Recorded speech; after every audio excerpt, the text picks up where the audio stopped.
Hello everyone! As you can see from the title and the thumbnail, this is a Dragon Age Iceberg video. If you don't know what an iceberg video is, it's basically a compilation of information for a fandom. Some icebergs are just theories, some are only lore, and then there's some like mine which are both. At the tip of the iceberg, you will have more basic information that most people will know, and as you go further down in the tiers, the information becomes more obscure. I have color coordinated it to tell the difference between canon, lore, and theories, and that will also be displayed on the screen to help with some confusion. I am also going to be crediting everybody I possibly can. If I don't credit something or somebody, please tell me in the comments so I can fix it, at the very least in the description. I think every form of creator deserves to be recognized. I only found 2 pre-made icebergs, and one was all theories. So I decided to combine those and take what I could from Reddit. I also found some in some Discord servers, and I created my own iceberg. It also has information I found in the comments or in subreddits, and I even added a few of my own personal theories. Not all of these are gonna go too into detail because of how much there is and how long that would actually take. Although I do plan to do some deep dive videos if there is something I missed, or if you have your own theories or a specific one you want me to dive into a bit more, let me know in the comments. I'm happy to add it to the list. If you have your own theories, also feel free to send those to me. I would love to make another one of these after the Veilguard comes out. If you're unaware, this is obviously going to have some spoilers for all of Dragon Age. I hope you enjoy the video. Now, let's get into the first tier. Tier 1. The Fade is the realm of spirits and dreams, while the Veil is the barrier between it and the waking world. Normally, people can only enter the Fade by dreaming, or if you're a mage, you can enter awake. Usually through a harrowing, but there are other means. And if you're dreaming, none of those are necessary. In the Fade, spirits and demons roam free, and reality is what you make it. There are only a few known instances of people physically entering the Fade. The first is when the Magisters entered into the Golden City, turning it black. The other is when the Inquisitor was seen walking out of a rift in the Fade. And the last known instance is when the Inquisitor opened a rift and fell into the Fade, with Hawk, a Grey Warden, and 3 of their companions, which takes place during the Dragon Age Inquisition game. Although, if you have Kieran, then you can also enter the Fade with Morgan through an Alluvian, which is a subject for another time. The Veil, as I said, is what separates the Fade and the physical waking world. When the Veil is weak, more spirits can interact and come through from the Fade. It's the only thing that keeps the 2 worlds separate. A blight happens when Darkspawn find and corrupt an old Tevinter god. During the blight, the surface is run with Darkspawn, transforming it into an archdemon. The taint they bring destroys the lands that they enter. Dragon Age Origins takes place during the 5th blight, the shortest blight in all of history. Grey Wardens are a very big part of the world's lore. They are an order dedicated to defeating Darkspawn and are instrumental in ending each blight. One way or another, they are the only ones able to defeat the archdemon, also known as Blight Dragons. They collect people from different backgrounds and races, such as humans, elves, and dwarves. The only race we have yet to see become a Grey Warden are Qunari. All Grey Wardens go through a joining ritual and are wardens for life. And by that, I mean there is no known cure for the joining. So even when wardens leave the organization, they are still tainted. Because of the joining, a Grey Warden only lives for about 30 years. Then they begin to get the calling and know that their time is about up. Once they get the calling, a Grey Warden will usually go down to the Deep Roads to help fight Darkspawn. During a blight, however, a Warden with a calling will look to die in battle and will try to be one of the ones to slay the Archdemon. If the hero of Ferelden survives the 5th blight, they are known to be looking for a cure during Dragon Age Inquisition. This can be learned by talking to Alistair, Liliana, and a letter the hero Ferelden sends to the Inquisitor. The Deep Roads used to link the Tigers and went up to the surface. The Deep Roads are absolutely amazing, and it is known that they used to go across all of Thedas, and still can if you're willing to risk your life. Some, like Bianca, say they used to go even farther than Thedas. Lava flows through the roads to keep them lit and warm, and the Deep Roads themselves hold lots of forgotten history, lost due to war and Darkspawn. Darkspawn are a race of humanoid, blight-tainted creatures. They mostly stay underground and in the Deep Roads, where the dwarves, mostly the Legion of the Dead, fight them off. The Darkspawn are believed to be soulless. The only contradiction to this is the Awakening DLC, where we meet talking Darkspawn, which isn't great because Darkspawn are already thought to be the single greatest threat to Thedas. The Darkspawn are known to travel in hordes, while they kill and corrupt anything in their path. And it's not surprising that the single greatest threat to Thedas also commits the single greatest crimes. If you've played Dragon Age Origins, you know what I'm talking about. The Broodmothers. The Broodmothers have only been in Dragon Age Origins so far, probably because of how dark they are when you sit and think about it. This poem is where we get a lot of information on Broodmothers. It's the part I hate most about Dragon Age Origins. I despise the Deep Roads because of it. First day they come and catch everyone. Second day, they beat us and eat some for meat. Third day, the men are all gnawed on again. Fourth day, we wait and fear for our fate. Fifth day they return and it's another girl's turn. Sixth day her screams we hear in our dreams. Seventh day she grew as in her mouth they spew. Eighth day we hate it as she is violated.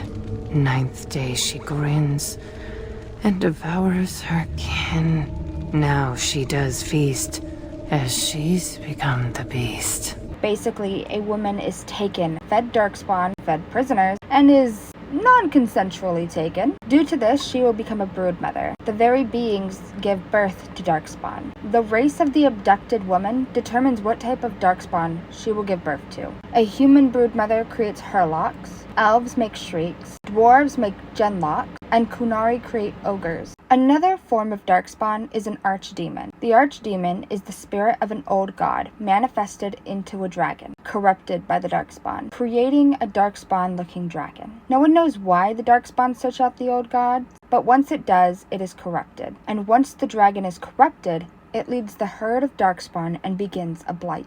Only by killing the archdemon can the blight end. An archdemon is more intelligent than regular dragons and other pure evil creatures. Other than Darkspawn, Grey Wardens can also hear the calling of an archdemon. The calling of an archdemon commands the Darkspawn. Once the connection is broken, the Darkspawn scatter, and most will go back down to the Deep Roads. In Dragon Age Inquisition, it allows you to craft your own armor and weapons. You can also choose different fabrics, metals, and leather to create your own design. One of the most well-known designs is plaid weave. It has become a meme across the community that you give plaid weave to a character you don't like, someone who lies or needs a punishment. Blackwell, Sarah, and Solus are most well known for wearing the design. The Black City was once known as the Golden City and the Heart of Heaven. It is a city in the Fade that can be seen no matter where you are. It is said to be the former seat of the Maker, or the realm of the old god, depending on which story you hear and believe. The Chantry teaches that the Maker created his firstborn. The Chantry teaches that after the Maker created his firstborn, he called forth a city with towers of gold, streets with music for cobblestone, and the banners flew without wind. It was a perfect holy cathedral, where spirits lived and the Maker sat on his golden throne. When his mortal children died, they joined his side. It is said that when his second-born began to worship the old gods, they committed the original sin. So the Maker abandoned his city, his throne, and his ungrateful creations, leaving the Golden City black, locked, and empty. People of ancient Tevinter believed the Creator had already abandoned the city long before that, leaving them adrift to be rescued by the old gods. And elves believed that their gods have been trapped in the Eternal City at the heart of the Beyond, also known as the Black City, and that Fen'Harel still roams the Fade, keeping watch on the gods so they don't escape their prison, while some Adar legions say the Golden City is a place filled with treasures. Most Dalish elves believed that the old elves used to live for a very long time. In Origins we meet Zathran, who prolonged his life by binding himself to Witherfang, also known as the Lady of the Forest, and the Werewolf Curse. It was widely believed that it was humans who stopped elves from having a long lifespan. However, it was revealed in Dragon Age Inquisition by Solus that elves used to be immortal. Although it wasn't the experience of humans that doomed the elves, it was Solus himself, when he created the Veil and separated the Fade from the physical world. Solus tells us he is Fen'Harel in Trespasser. For those who don't know Elven, Fen means wolf, and Harel means to trick or deceive, meaning the wolf trickster. Solus is also known as the Dread Wolf, he who hunts alone. Lord of tricksters, the great wolf, roamer of the beyond, and the old wolf. Fen-Harel is the elven god of betrayal, rebellion, and lies. He is known to be kin to the forgotten gods and the creators, and he betrayed them both. The only stories where he is defeated is when he is ambushed, proving just how powerful he is. Solus also tells us that he created the veil to banish the ancient elves, stop them from destroying the world. An alluvian is a magical mirror the Elven use to communicate and transport over long distances, and most elves don't even know of them. Alluvian is Elven for magical mirror, so it's especially rare for those of another race to know of their existence or what they're called. After the battle with Corypheus, Solus left the Inquisition and reclaimed the Alluvians. The ancient elves of Arlathan left no roads to travel between their cities. Instead, they used the Alluvians, using a type of magic very different from modern Tevinter Imperium and the Circle of Magi. After the fall of Arlathan, many Alluvians were destroyed. An unknown number have survived to present day, scattered across Thedas in forgotten, hidden, and unknown locations. Many have become corrupted by the Darkspawn taint, such as the one we see in the Dragon Age Origins Dalish origin. While some Teventers attempted to unlock the secrets of the Alluvians, they could only use them for long-distance communication. Some Dalish have also tried to attempt to rediscover and activate the Alluvian network, but had no luck, such as Meryl in Dragon Age 2. If you play the Dalish origin on Dragon Age Origins, you lose your close friend Tamlin to an Alluvian tainted by Darkspawn, and become tainted yourself. We also see Morgan escape through one in the Witch Hunt DLC. In Dragon Age 2, Meryl tries to fix the exact same Alluvian from the Dalish origin, with magic, demons, and artifacts, but fail. In Dragon Age Inquisition, Morgan gained access to the Alluvian crossroads, and takes the Inquisitor there. In the Trespasser DLC, you spend most of your time in another part of the crossroads. In Masked Empire, an elf-blooded human can't see what the elves do, and they don't have the same magical symptoms, as if the Alluvian doesn't recognize them as elven. Elves don't know why they can't mix with other races either. It's said a few times that you should never trust a half-elf.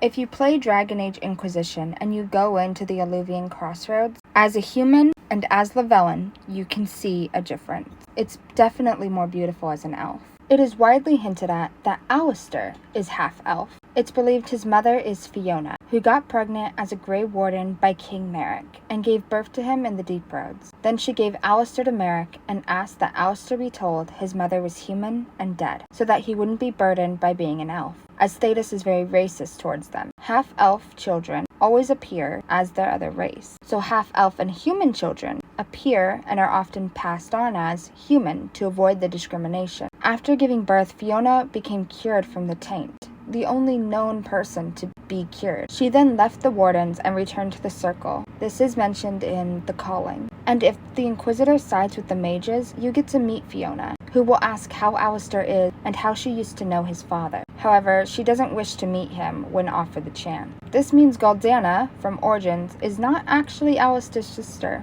which is great because she is a dick. I'm not a fan of hers. The Legion of the Dead is the most powerful branch of Dwarven military. They serve as the first line of defense against the Darkspawn, and is considered the most intimidating Dwarven military force. They are seen in Dragon Age Origins, Awakening, and in the Dragon Age Inquisition DLC, The Descent. Speaking of Dragon Age Inquisition, if you chose the mage route, you learned time magic exists. Dorian and Alexius were creating it, and it was theoretical until the Conclave explosion. The break in the veil created the circumstances needed to make time magic real. Slowing time like this would require great power.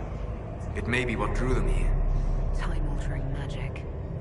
Let's hope this proves less trying than Redcliffe. Meaning that since Solus is once again opening the world up to the Fade, time magic could come back into reality once again, and could have been used in the time where the Fade and the physical world were once one. However, based off Solus's reaction to seeing us in the future, and discussing it back in Haven, I personally doubt that it did. You also see time magic here, and has a strange effect on the anchor. Nothing's happening.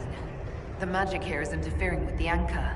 Now let's talk about the exact opposite, tranquility. Mages can go through the rite of tranquility if they fear the joining, their magic, and demons. However, not every mage who goes through the rite had a choice. Sometimes a mage is forced to go through the rite because they are dangerous, possessed, too weak mentally, or are out of control, too rebellious, or because the person in charge is power hungry. Kirkwall has a big problem with mages being forced through the rite, especially when Meredith is in charge. Tranquility separates the mage from the Fade, taking away their magic, their emotions, dreams, and creativity, leaving a logical and obedient mage. It is believed that a Tranquil cannot be possessed by demons. However, that wasn't true. Becoming Tranquil only makes them undesirable and seen more of an object than a person. A demon is far less likely to possess a chair over a human being, which is basically how they become seen. Which kind of makes things worse, because tranquility will fight back. As a side effect, if they become possessed, they become extremely emotional and unstable. To become tranquil, their mind is branded with lyrium and brought to a state without emotion or a sense of self. Cassandra, being a seeker, knew a lot about tranquility, and even learned there was a cure. If a kind spirit were to reach across the veil and touch a tranquil's mind, they would become cured.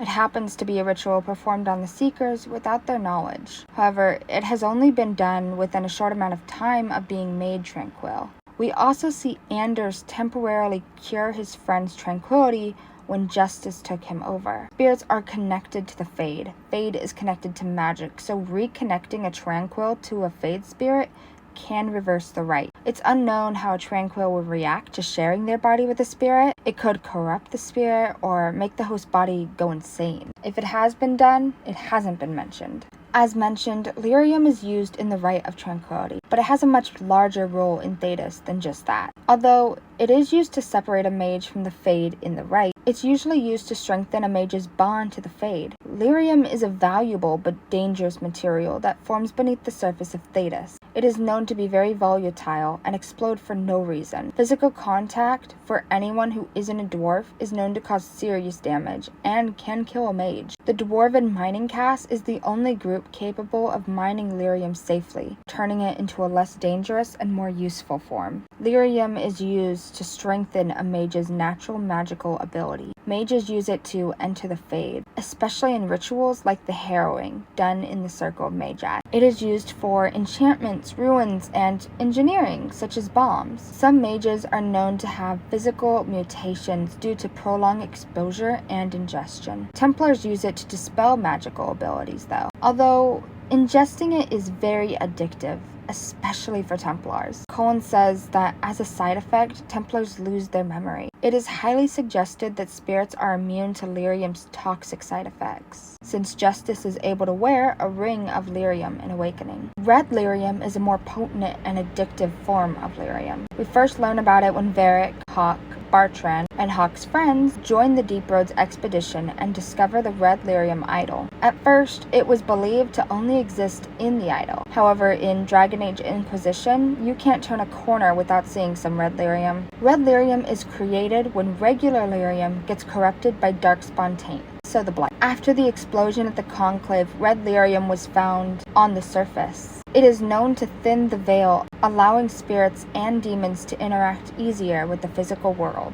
Even dwarves struggle to handle it safely. Being in contact with it is known to drive people to madness, such as Bartran and Captain Meredith. Templars are known to have the most resistance to the red lyrium. Red lyrium is known to have 4 main stages. First, you are exposed to it, where you can experience paranoia, possessiveness, heightened emotions, and an increase of violence, as seen when Bartran has possession of the red lyrium idol. If you continue to be exposed, you begin the manifestation phase, where you begin to feel pain on many different levels. You'd begin to look physically sick. Your skin becomes paler and your veins become more distinct and pulse with red lyrium. Eyes begin to glow red and your body emits a red haze, as seen during the In Hush Whispers quest. Those in this stage are often described as resembling a living corpse. For Templars, their enhanced strength becomes apparent, as well as their tolerance for pain. Both Templars and non-surface dwarves begin to hear the song, which may compel them to try to force others to hear it. Others are often driven mad or die. Cole says they hear the song behind the door. Old whispers won't open, which goes into a theory I'll get into in a minute. Templars recognize the song being different from the normal song of lyrium. Whether it's different from the call of the old gods is unclear though. The next stage is advanced, where the red lyrium begins to crystallize within and sprout from the body. More crystals grow as the stage progresses. The body becomes misshapen, while the lyrium warps around and over anything being worn. Templars gain new powers, including, but not limited to, progressing the process in other Templars, planting red lyrium into the ground to shatter and form barriers, and they can launch the lyrium as a projectile weapon. Internally, the red lyrium fuses to a person's bones, overgrowing in their lungs, spreading to their brains, and becoming their flesh. Their blood is replaced with lyrium, and somehow these people still live, though they suffer intense pain, as seen in Hush Whispers. In the end stages, a person is completely taken over by the lyrium, consuming and killing them. Templars, however, become behemoths. Although possessing immense strength, they are barely recognizable as being human once and live in constant agony, as seen in Dragon Age Inquisition. I would like to add one more stage though, one I call the cycle. In this stage, the person becomes red lyrium, unable to move or feel pain. However, they can still speak and corrupt others. The only person we have seen go through this stage is Meredith, who has prolonged exposure to the red lyrium idol, progressed her own acceleration by drawing too much power from it and turning herself into a statue. Although from we see in the Netflix show, she becomes red lyrium. Speaking of red lyrium, let's chat about the red lyrium idol real quick. The Dreadwolf claimed the idol is his. Red lyrium can kill him. The Dreadwolf fought Inquisitor Emeriton, as heard from in the Frostback DLC codec. He often goes in search of the idol, but why does he want it? We're not done talking about lyrium just yet. If you played Dragon Age 2, most likely you would have seen or at least heard of Fenris, who is an elf covered in markings. These markings are made of lyrium. When he fights and apparently fucks, it activates the lyrium, giving him special abilities, but also putting him in intense pain every time. He can reach into people's bodies and pull out their heart from their chest. Meryl often refers to it as the magical fisting thing. He got the lyrium markings during a ritual that he can only remember for the pain that it brought him. He doesn't remember his life before the ritual either. Although, if you romance him, you can literally fuck the amnesia out of him. I personally believe Fenris would survive red lyrium corruption, like the Templars, due to his prolonged exposure to it, with it literally being carved into his skin. That also means he might have the most durability, or would he succumb to the taint much quicker? It's also possible that the lyrium carved into his skin would just transform into red lyrium, keeping his current form, not growing the lyrium out of his skin like the others do. If you thought I was done talking about lyrium yet, you'd be wrong. Let's talk about the Titans. Titans, also known as the Pillars of the Earth, are primordial beings that dwell beneath the earth. They are massive creatures who sing in the stone, shaping it. There is no mention of Titans in Ozamar's memories, although there are at least 2 dwarven texts that depict the Titans predating the First Blight. The knowledge of the Titans was likely erased from the memories by the Shapers, as it would have huge implications for the dwarven culture and faith. The Titans are said to have sculpted the world, and the earthquakes may be their method of shaping Thedas. The Titans consider dwarves their children. Even Solus says, "Dwarves are the severed arm of a once mighty hero, lying in the pool of blood undirected. Whatever skill at arms it had, gone forever. Although it might twitch to give the appearance of life, it will never dream," something he says to Verret. Lyrium is the blood of Titans and emanates a song that is different from the call of the old gods. In the Descent DLC, we enter a Titan, and the space within is a big cavern with its own green ecosystem, as seen in this photo. It houses the civilization of Shah Bratal, who regard themselves as the Titans' guardians and drink its blood for sustenance. Darkspawn avoid the Titans for an unknown reason. The Titan has been asleep for centuries. The last time it awoke was during the rule of King Orzatek Garlal. I'm so sorry if I'm saying that wrong. So around minus 1170 ancient, before the fall of Arlathan, and its rhythm bled despair. Eventually something caused the Titans to fall, and according to Valta, the fate of the dwarves fell with them. According to a song, earthquakes once shook Aveneran cities, and the Elven sought to tame the land. They prepared to hunt down the pillars of the earth and watched their workers, their slaves, scurry, witless and soulless. In Veilfire ruins, it is depicted that Mythal struck down at least one of the titans and gave the land to the elves, who would make it blossom with the titans passing. They mined titan bodies for lyrium, but eventually collapsed the mines and sealed them with some stone and magic out of fear, for the Aveneris in their greed could unleash and would destroy it all in anger. We also see lyrium veins in the Fade, mostly in Origins. So does that mean that there were titans in the Fade? How did they get there? Were some taken when the veil was formed? As of right now, it's unknown. Blood magic is when you draw on life energy through blood and demons instead of drawing from lyrium and the Fade. You can draw from your own life energy or forcibly take it from others. It can be useful to replenish your mana and take out your enemies, but while using blood magic does, however, make it harder to interact with the Fade. We learned that when we asked Solus in Dragon Age Inquisition if he had ever studied blood magic, which is why we can't be a blood mage in Inquisition or the Veilguard, due to them both largely surrounding the Fade. Now, after learning that lyrium is the blood of titans, and that red lyrium is regular lyrium corrupted by the Darkspawn taint, that means two things. One is that there are titans corrupted by the blight, and two, that all magic is blood magic. Templars use blood magic, the Chantry uses blood magic, the Circle already used blood magic in phylacteries, but now they use more. Everybody uses blood magic, so everybody is a hypocrite about blood magic. In the games, you can only play as a blood mage in Dragon Age Origins and Dragon Age 2. In Dragon Age, we see a lot of Flemeth. She is literally in every game. As of writing this, the Veilguard hasn't come out yet. In Origins, she is called Flemeth. In Dragon Age 2, she is brought back to life and called the Woman of Many Years. In Dragon Age Inquisition, it's finally revealed that she is also Mythal. Once I was but a woman, crying out in the lonely darkness for justice. And she came to me, a wisp of an ancient being, and she granted me all I wanted and more.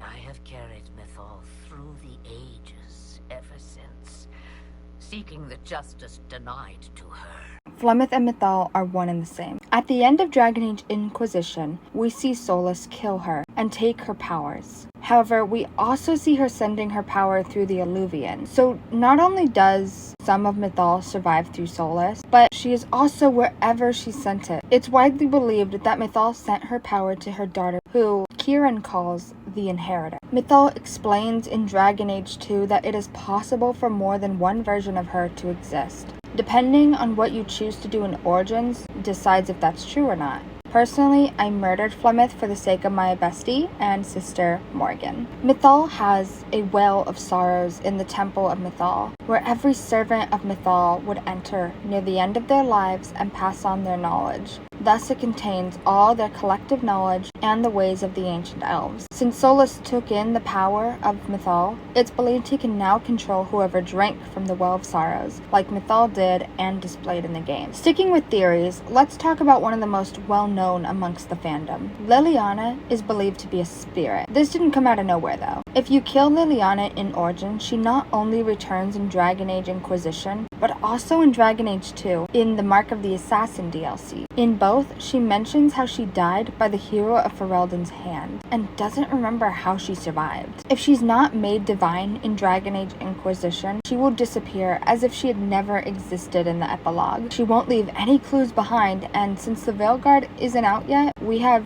no idea if she'll be heard from again. If you pick the mage route, there are notes talking about how she is resistant to the red lyrium, and it's constantly being tested on, no matter what choices you make in Origins. Being the most mysterious and one of the most desired romances of Dragon Age, we learn a lot about the Qunari in Inquisition, and get a Qunari romance. Both are from the Bull. Not a romance route I have taken, but I did get to hear him drop some lore. After killing the first dragon, he tells us that the Qunari were created, and it is believed whoever created them added some dragon, which is why they feel such a strong bond and bear such a similar resemblance to dragons. Corypheus also tells a Canary Inquisitor, "Your blood is engorged with decay. Your race is not a race, it is a mistake," hinting that even though they were created, they did not turn out as expected. While Kieran will say, "I noticed your blood. It doesn't belong to your people. I just feel bad about what happened to your people." I love that kid. He's hilarious. If you played through Dragon Age Origins, you know that there are several origins you can start at, and no matter which one you choose, you will be recruited by Duncan. However, not everybody knows that all of the origins happen no matter which one you choose. One of the ways we know this is because in Dragon Age 2,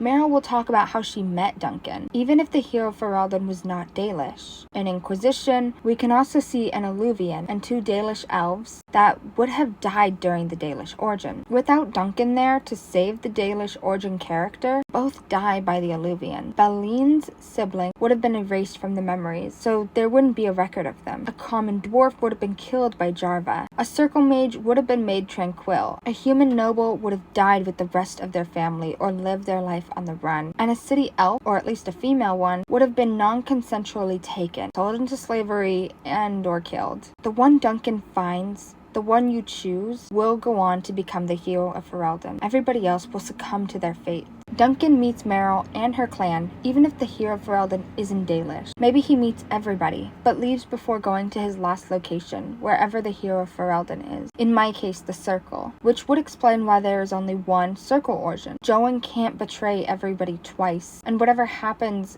is in such a confined space, it would have to take place at the same time as the other origin. However, the other mage wouldn't make it out of trouble, leading them to be made tranquil. So when it comes to the Circle mage, it just depends on who Joan goes to. I do believe the other one survives, but whether they survive the events of the Broken Circle quest is very up in the air. It is also widely known that Tevinter and the Canary have been at war for an extremely long time. At this point, the war is only kept due to pride. The Canary aren't even trying, they just don't want to lose, and Tevinter is too proud to ask for help. And that is Tier 1 done. Let's move on to Tier 2. Bet you didn't know Superman was in Dragon Age. In Dragon Age Origins, there is a random cutscene with an older couple standing by a hole in the ground. I'll just play it here. How did a child survive that? The crater is still smoking. It's a boy. 5 fingers, 5 toes. That's all that matters to me. The Maker has answered our prayers. Let's go home, Marta, and raise the Tyke as our own. If you have Warden's Keep DLC, you can collect the meteorite ore and create Starfang. It's an obvious reference to how Superman came to Earth to anyone who knows about the DC hero.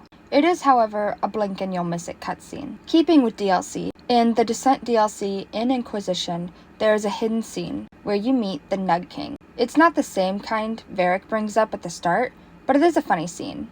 Especially if you bring Varric, who is the only one I know of with extra dialogue. There is a funny joke around Thedas that Fereldans like their cheese. Alistair talks about his mild obsession with his hair and cheese. In The Hanged Man in Dragon Age 2, some Ferelden refugees can be heard talking about how the king loves cheese and is a true Ferelden. In Inquisition, there are several skeletons next to large cheese. There is cheese all over the place. There's even a cheese shield you can find in Crestwood. Speaking of odd food-related weapons, you can also have a mace made of meat. It's obviously meat from Orlays because they're the only one who make their meat taste like despair. There's also a banana on a stick as a sword. In Origins, we meet Joan, and if you're a mage, you meet him during our origin. However, not everybody knows that he was almost a companion. He had his own dialogue, and was even given an option to take into the Fade during Connor's quest. He would have joined your group during that quest, although it was eventually scrapped.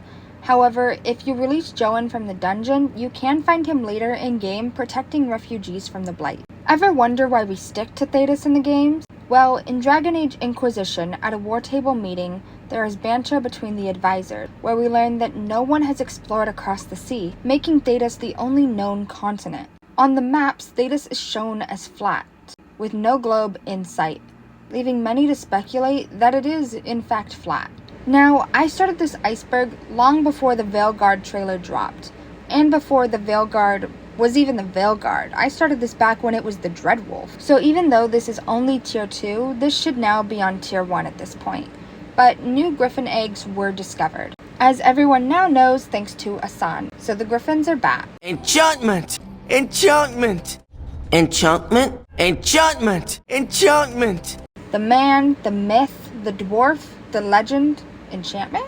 The maker? Well, a lot of people agree that Sandal is some form of a powerful being or is connected to one. He is either the maker, connected to an old god, or connected to a titan. Although one thing almost everybody agrees with is that he is one of the few with all of the secrets to the universe.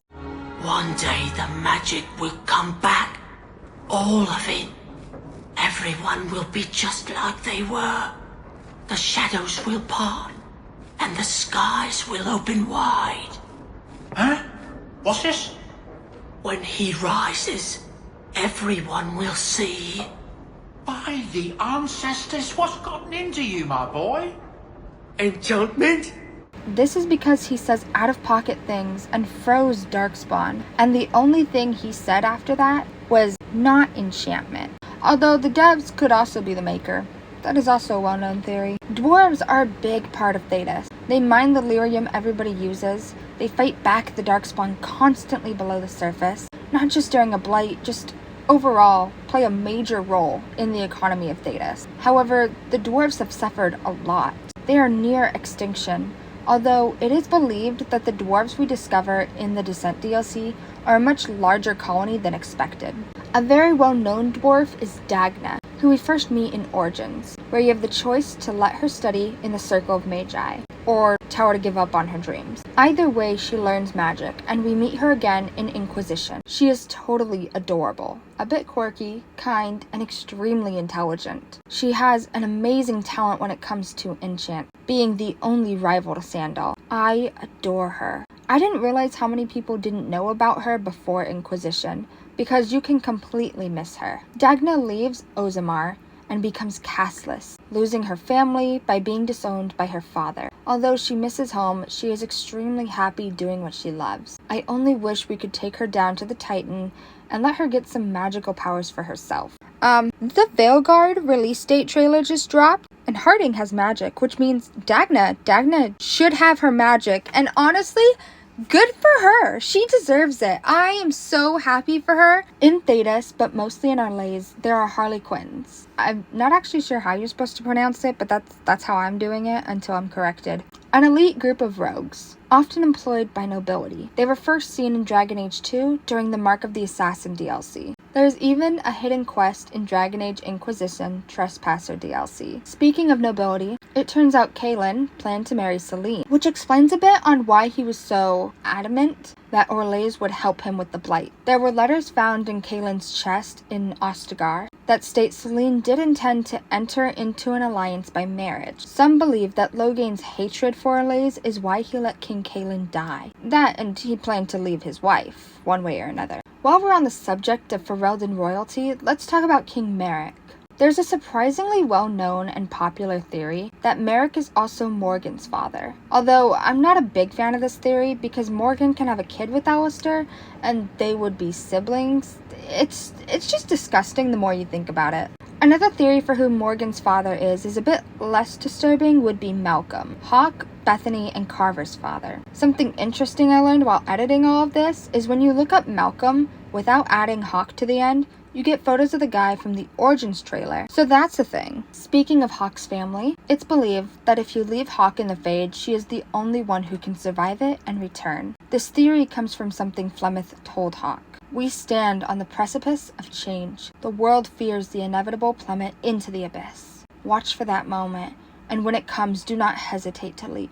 It is only when you fall that you learn whether you can fly. Since the quest that takes you into the Fade is called the Abyss, people have made the link, assuming that she can survive, and I hope she does, honestly. She deserves to. She's had enough problems. Keeping of the subject of Mythal as Flemeth is the only version of her we meet until Solus ends her. Although for such little screen time, she shares a lot of information. She says, Mythal crawled her way through the ages to me. Flemeth was known as the Witch of the Wilds for centuries, and old legends passed around in Ferelden, meaning she found a way to hide but somehow was still noticed. Another very popular and powerful woman is Andraste, and many believe that Mythal was her as well. She was powerful, well-known, and like Mythal, was known for helping people and bringing change. They were also both betrayed, and have connections to dragons as well. Some also believe that Flemeth is a descendant of Andraste. Like Flemeth, Andraste was known to bear only daughters. However, Morgan does have a son, which would break the cycle, although in most cases that son has the soul of an old god, so there's that.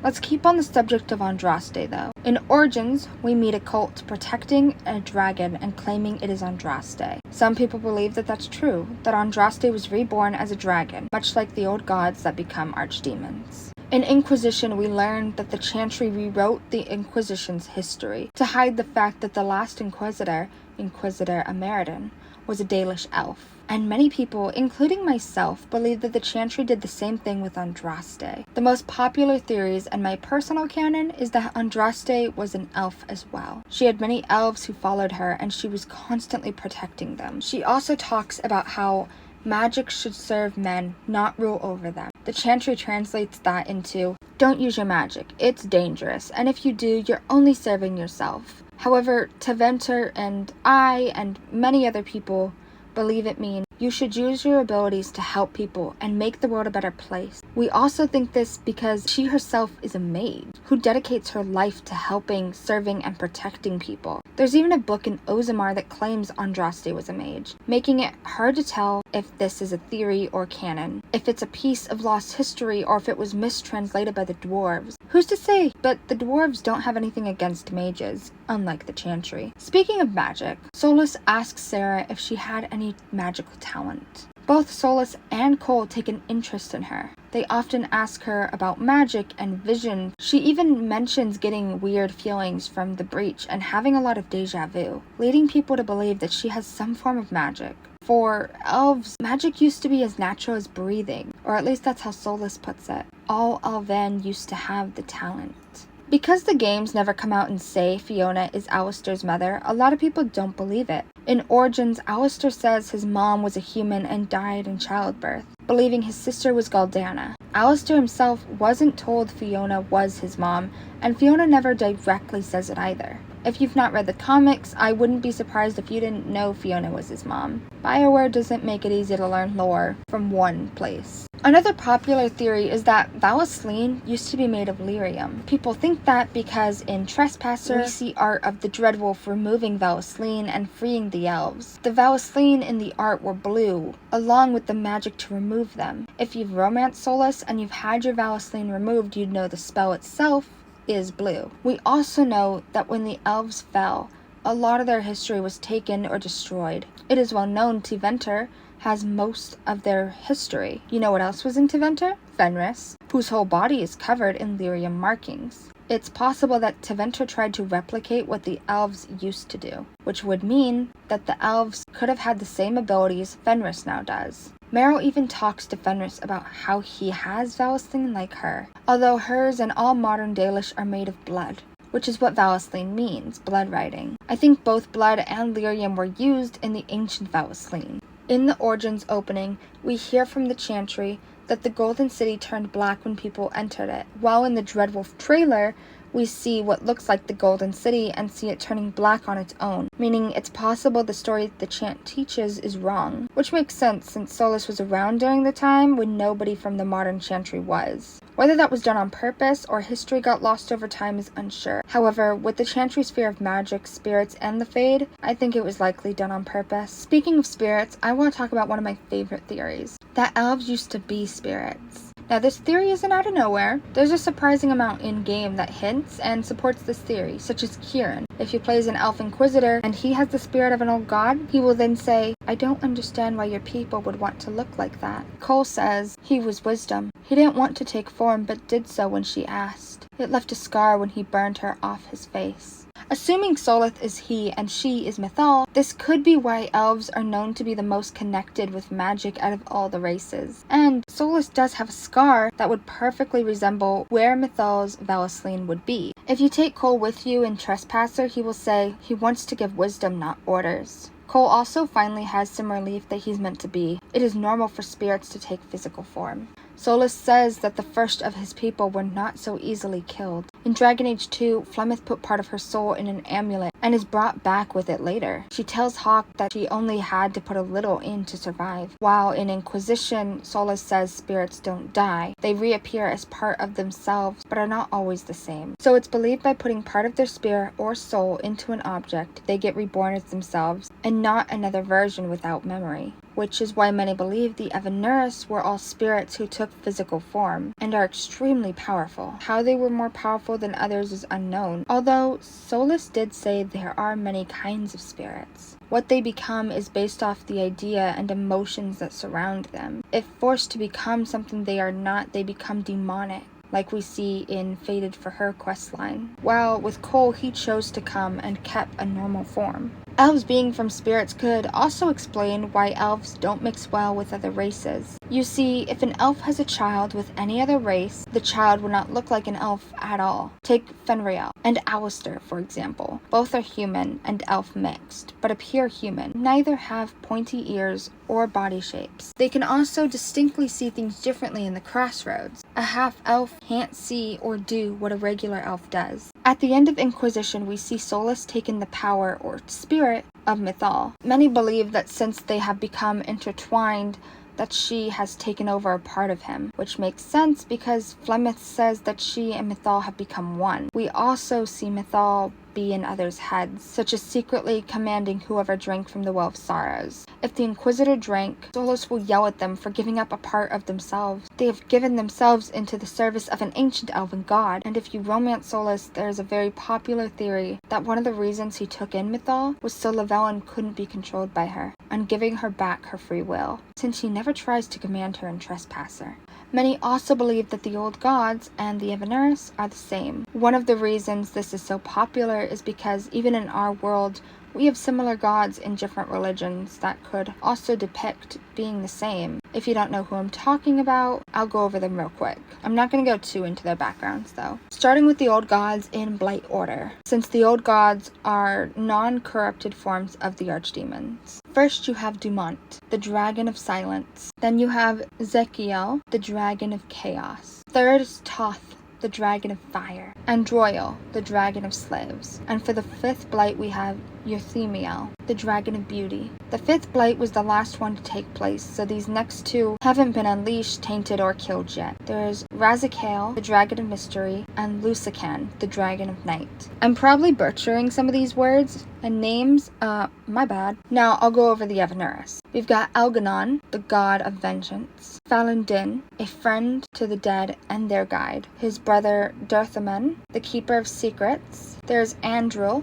the goddess of the hunt. June, the god of craft. Gillenan, the mother of Hala. And Selice, the hearthkeeper. Technically, Mythal, the great protector, and Fenharel, the dreadwolf, is also in this category. However, both roam the physical world. They don't exactly see themselves as false gods and aren't locked up like the others. There are a lot of ideas and theories about which Evanuris would be which old god, but I'll only name two of the most popular matches. Personally, when I sat down and tried to think of who I'd match up, it turned out I made the same connections as one of the more popular mixes, which is the one I'm gonna do first. Where Dumont is Elganon, Lusican is Falundin, Zekiel would be Andril, Toth is Selice, Razikael is Durthamen, Euthemiel as Gillenan, and Andril as June. As you can tell, I'm putting the old gods first, and probably mispronouncing everybody. Another popular matchup is Dumont being Durthamen, Zekiel is Andril, Toth is Elganon, Andoril would be June, Euthemiel is Selice, Razikael would be Gillenan, and Lusican is Falundin. Some people think the Forgotten Ones are also the old gods in Evanuris, although we know so little about them that it's hard to match up.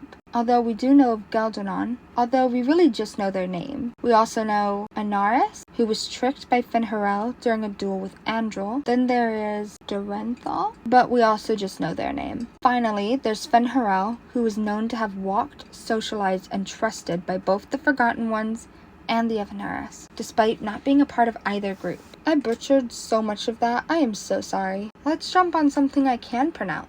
Many believe that the Temple of Sacred Ashes was built on top of a Temple of Mythal, due to there being statues and art of Mythal in the temple. It gets brought up a few times in Dragon Age that the Khun's teaching were created by Khazlam in order to control and restrain their nature. Even Iron Bull fears what he would become without them, due to what he's seen in others, which would explain why many Qunari choose death over freedom from the Khun, as shown quite clearly in Dragon Age 2. Now, in Origins we meet a tree called the Elder Tree or the Grand Oak, who lives in the West Barcelon forest. The tree is a type of Sylvan. A Sylvan is a tree possessed by demons and malicious spirits from the Fade. The Elder Tree, however, is the only one who isn't hostile and can speak, although he only speaks in rhyme and often jokes he was merged with the soul of a poet. Which leads me to ask, can any type of spirit possess the trees? His doesn't seem malicious or demonic. His bark has magical properties that helps the Warden, and I'm curious if the other Sylvan's bark does as well. He has lived a very long time, long before the arrival of Witherfang and the other wolves, but doesn't know why the veil has been weakened, but theorizes that there was a great battle where many died. He has become very lonely and gained an unhealthy attachment to his acorns, but apparently not his bark, which he willingly gives up. Finally, on the last subject of this tier, the theory that Mass Effect and Dragon Age are connected. I will preference this bit with I've never played Mass Effect. Cole says he died in the dark so a blue flower could grow, which is apparently a Mass Effect 3 reference. There will be more references later on in the Iceberg, because all of it being in one tier would obviously be way too easy. So let's move on to tier 3. If I sound sick, that's because I am, and I've put this off as long as I can. But let's get into tier 3. Have you heard of the Scaled Ones? Well, if you haven't, they are creatures from Dragon Age mythology, found in the Deep Roads. They were dangerous enough to cause the elves to seal them off. Apparently, they trained and bonded with dragons, using them as mounts in combat. They briefly warred with the dwarves before disappearing about 2,000 years before Dragon Age takes place. The dwarves are the ones who named them the Scaled Ones. We hear about them from a codex in the Descent DLC, although we do find these paintings around the Emerald Graves. They stay in the dark, wear armor, wield weapons, and are said to breathe and wield fire. They're described as human-looking but taller and covered in scales. Some believe the Scaled Ones are elves who drink dragon's blood. Most think this because the only place where we see the art are only places where the main races are dwarves and elves. It is also well known that dragon blood changes you. Whether you want to associate it with Kozith, Grey Wardens, or Codex entries, some also believe that the Scaled Ones are the ones who went to war with the Evanuris and caused Arlathan to fall. In Inquisition, you might have noticed some statues often found by Cheese. These are apparently pirates that Isabella once knew. If you take her with you in the Mark of the Assassin DLC, there's dialogue between her and the statues. Cheese people. They're over here. They're up the top of this tower. They're actually members of Isabella's crew. And they're referenced in, I believe it's the Mark of the Assassin DLC. And then the tiny little miniature versions of them, look, there they are! Wow, they're so cute. But yeah, these are the same statues that you find in the Templar ruin in the Storm Coast that I showed you. I will insert a clip here. Oh, here they are! Yay! So, a little bit of lore, if you guys want it. In the Mark of the Assassin DLC for Dragon Age 2, you come across these statues. So this guy, this lady, and this guy. And they're all members of Isabella's crew that were turned to stone. And look, they've always got cheese.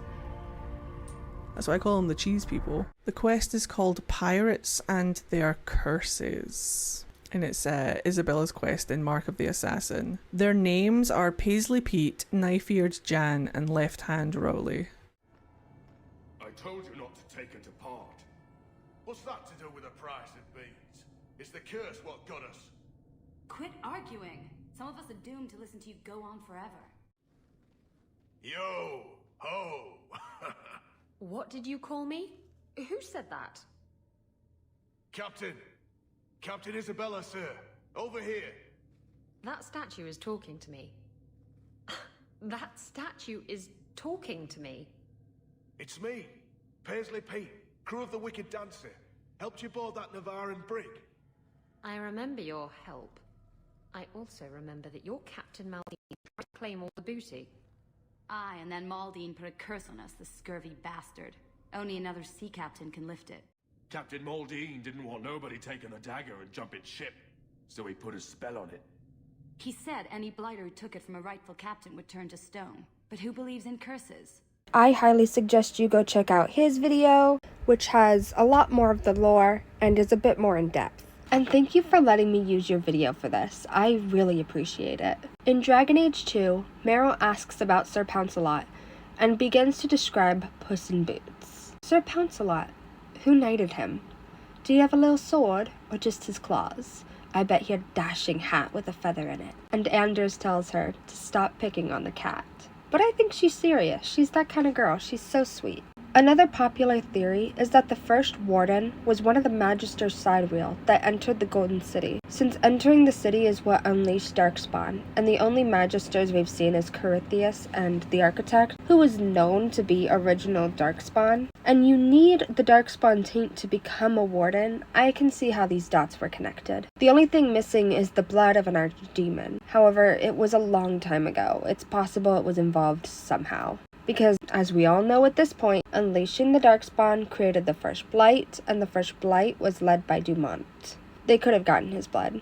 Speaking of Dumont, many believe that Andraste was an old god baby. With the timeline, that would mean that she would have had Dumont's soul. There's a little bit backing this. There's an idea that she was more powerful than anyone else at the time. She had a connection to the Maker and heard his voice call out to her. We see Kieran in Inquisition, who also hears voices in his head. Another fun one is that Kieran hears voices, old baby gods hear voices, the crazy brood mothers from Awakening hears voices, but then it's called singing. The Templars and the dwarves say that Lyrium sings. All of it has a connection to the gods and the titans, which is probably why it's a popular theory. And you can add to the whole elven mage thing. The Temple of Sacred Ashes has massive lyrium in its walls, which could be why the explosion was so bad. Not only was there Fade shit, old Evanuris magic, and an original Darkspawn, but adding lyrium to all that power, especially now that we know that lyrium is Titan blood.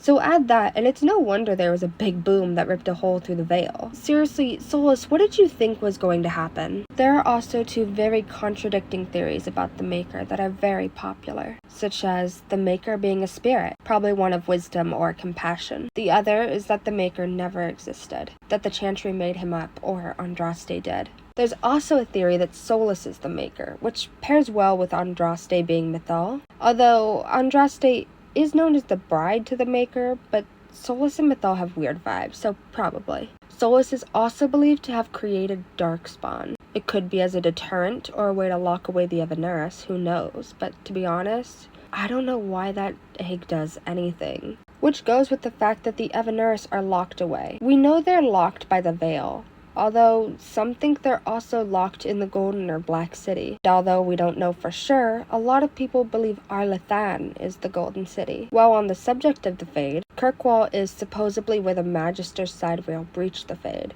and entered the Golden City, turning it black, although it is just another theory. In Origins, if you play the Dalish Origin, you have a friend named Tamlin. Together you discover an Alluvian and both get tainted by the Blight. Later in the game we meet Tamlin again. The taint turned him into a shriek of a Darkspawn who is in constant pain and begs you not to look at him and to kill him. If you're female, he will tell you before he dies, "Always loved you, Lathaline." It's so heartbreaking. Keeping on the topic of Origins, when you load up the game, the title screen has two swords on it, although many don't know that the sword in front is actually hidden in the game. You can get the sword while doing the Broken Circle quest, with a hidden quest called the Watchguard of the Reaching, which I go over in this video, which I am linking in the description, because I might as well promote myself while I'm here. Speaking of secret weapons, do you know just how many there are in Inquisition? Specifically, there's a man who is in charge of the Quizquisition, and he will ask you all kinds of Dragon Age facts. If you get them all right, you get a giant spoon sword thing. After making this video, If I failed the Quizquisition questions, I would be so disappointed in myself. So update, I did the Quizquisition and I aced that shit, and I'm so proud. I'm so proud of myself. If you like collecting secret weapons and armor, let me tell you about my favorite, the flower crown that's in Inquisition, which you can get by discovering a secret tiny cave, hopping on it, gifting flowers, discovering a secret tunnel. The full tutorial is right here, and I will also link that below. Heading back to Origins, I bet you didn't know Dr. Seuss was canon, because I didn't. Apparently in Ozamar, there is a book called Will You Eat Fried Mush and Nug, which is a parody of Green Eggs and Ham. Keeping with Ozamar, the age of maturity there is 14, which I think is super young, but it's fantasy based and dwarves in Ozamar go through some shit, so it's not that surprising. It's lightly touched on in all 3 of the games that dwarves can't dream. Dagna even straight up says that in Inquisition. She can't even imagine what it's like to dream. A very popular theory is that Sandal is June, the old god of craft, or at least has his soul, which makes sense since Sandal is known for doing exceptional enchantments, along with all of the other reasons that people think he's connected to a greater power. Something a lot of people have noticed is just how many elven things there are in the Deep Roads. In Inquisition, we see a shrine to Mythal, and lots of lost elven history. In Dragon Age 2, we see strange markings that could have to do with both the Titans and the elves. If only Dragon Age 2 had more time. In Origins... No, I'm not talking about the Origins Deep Road again. Not yet. I need a minute. A lot of us have noticed that the Qunari from Origins look very different than how they do in the future games. Obviously, it's because they wanted to update the look.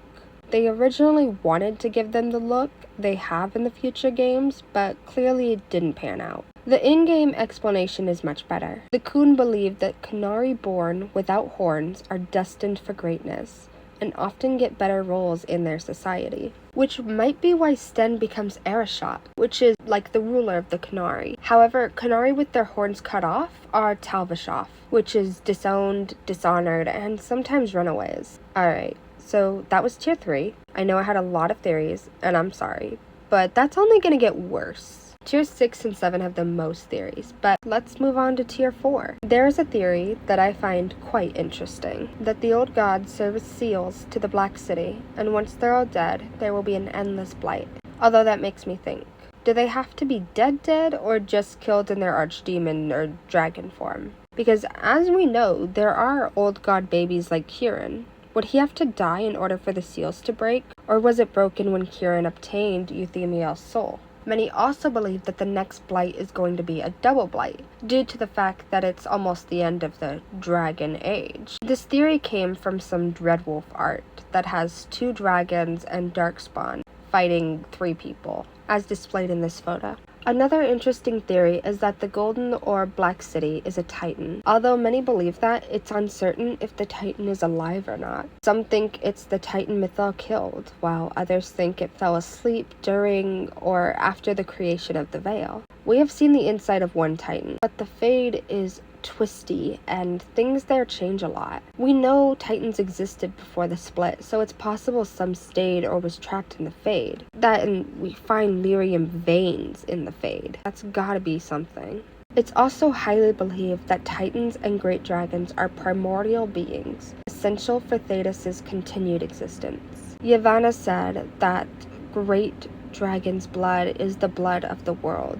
Also, witches of the wild say that without dragon's blood, humankind would come to extinction. Great dragons are powerful, ancient dragons, distinct from a common high dragon, by being much more intelligent. Additionally, their blood is a huge magic power source. In terms of appearance, they look similar to the high dragons we fought in the games, although we haven't seen great dragons in-game yet. They are in the books though. With the great dragons being more sentient and intelligent, many believe that the regular high dragons that we see might be as well, which makes sense, they are descendants. In Dragon Age 2, we meet Mythari and Mythal, or that's what they would have you think. If you played Dragon Age Origins, you would know we actually meet Mythari in the Dalish Origin, but only in the Dalish Origin. Some might be confused already. The Dalish clan we meet once we are already a warden is not the same clan you come from in the Dalish Origin. Okay, moving on. Mythal is known to Marathari's clan as the Woman of Many Years, since Meryl didn't even seem to know that she was Mythal,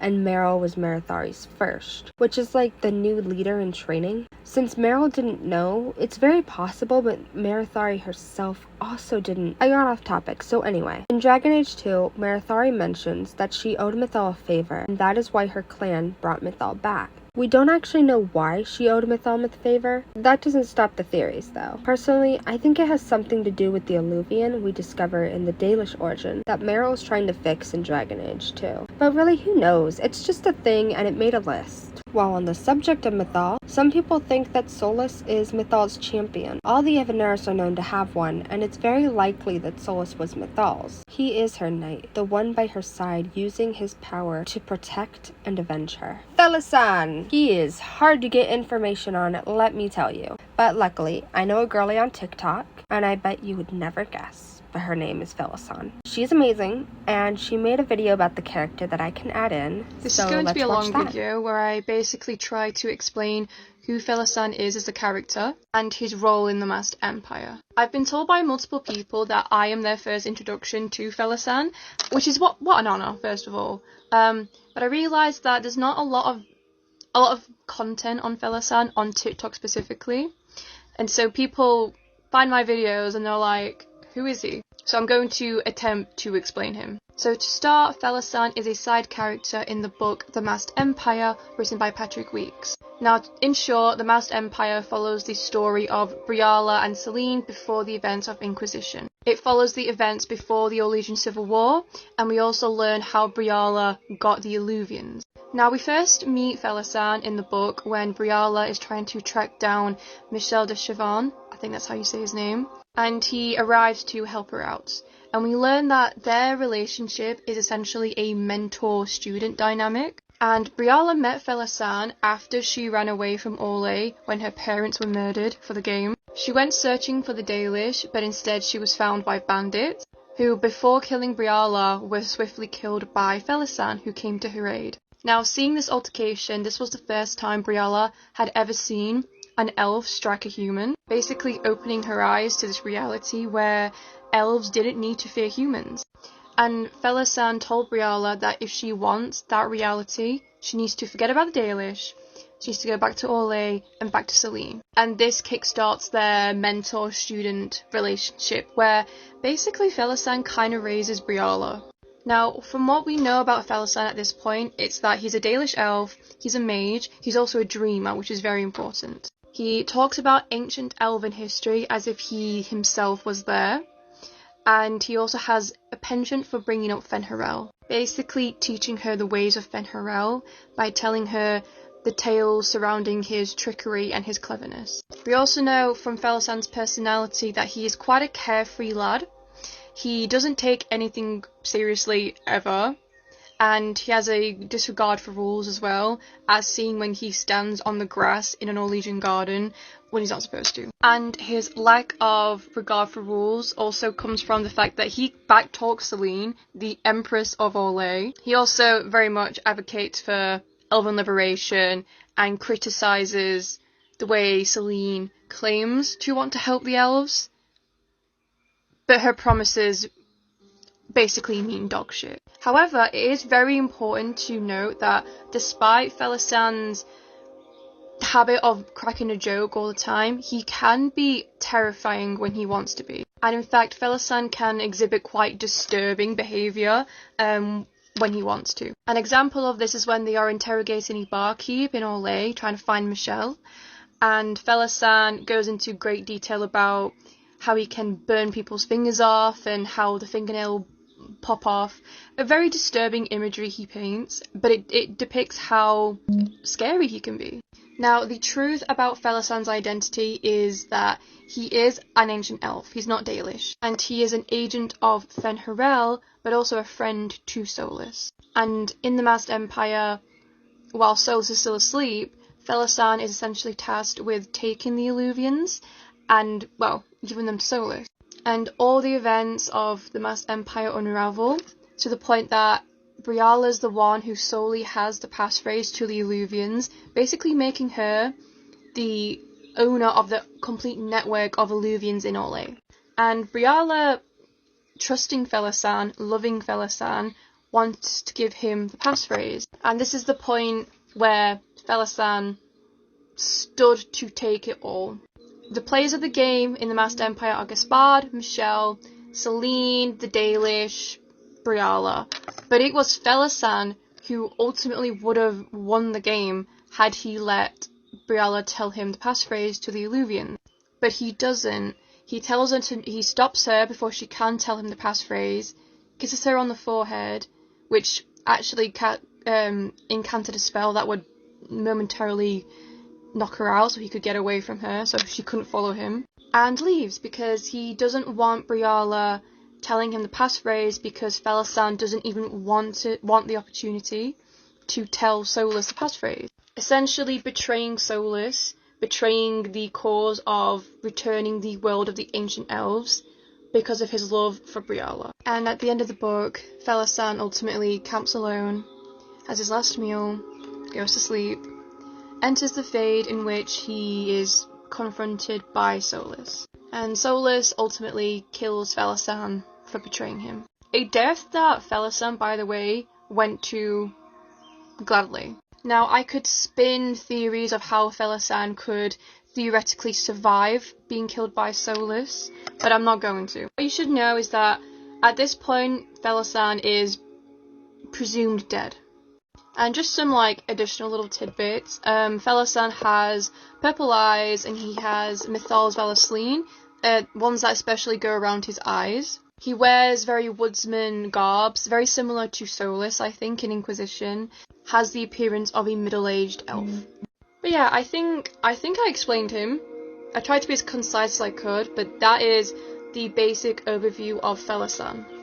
I very much appreciate you making this video. It was so helpful. The devs confirmed that Thedas has 2 moons. However, you can't see them. However, you can't see both of them. Some think the moons switch, others think they're in perfect rotation of Thedas, so you can't see more than one, while many, including myself, think the devs just forgot they said that. Something else you would only know if you do more than just play the games is that a new continent was discovered, past Thedas, although everyone who goes there goes insane and suicidal. The Tower of Bone in the Emprise du Lion has an interesting history. It's got its name due to the hundreds of human bones discovered in a hidden chamber beneath it. The Chantry ordered the bones be cremated and for the chamber to be cleansed and sealed. Some locals believe Tevinter built the structure and reinforced it with blood magic. Some think elves built the tower. The tower has chains that hold it down, and the story that goes with it is very interesting. A blood mage summoned a greater pride demon, who then possessed the entire tower. When the mage died, his sons were unable to control the demon that possessed it, so they commissioned the 8 numerous iron chains to hold it. The cold touch of the iron chains is the only thing holding the stone abomination in place. Should they break, the tower will walk and destroy everything in its path.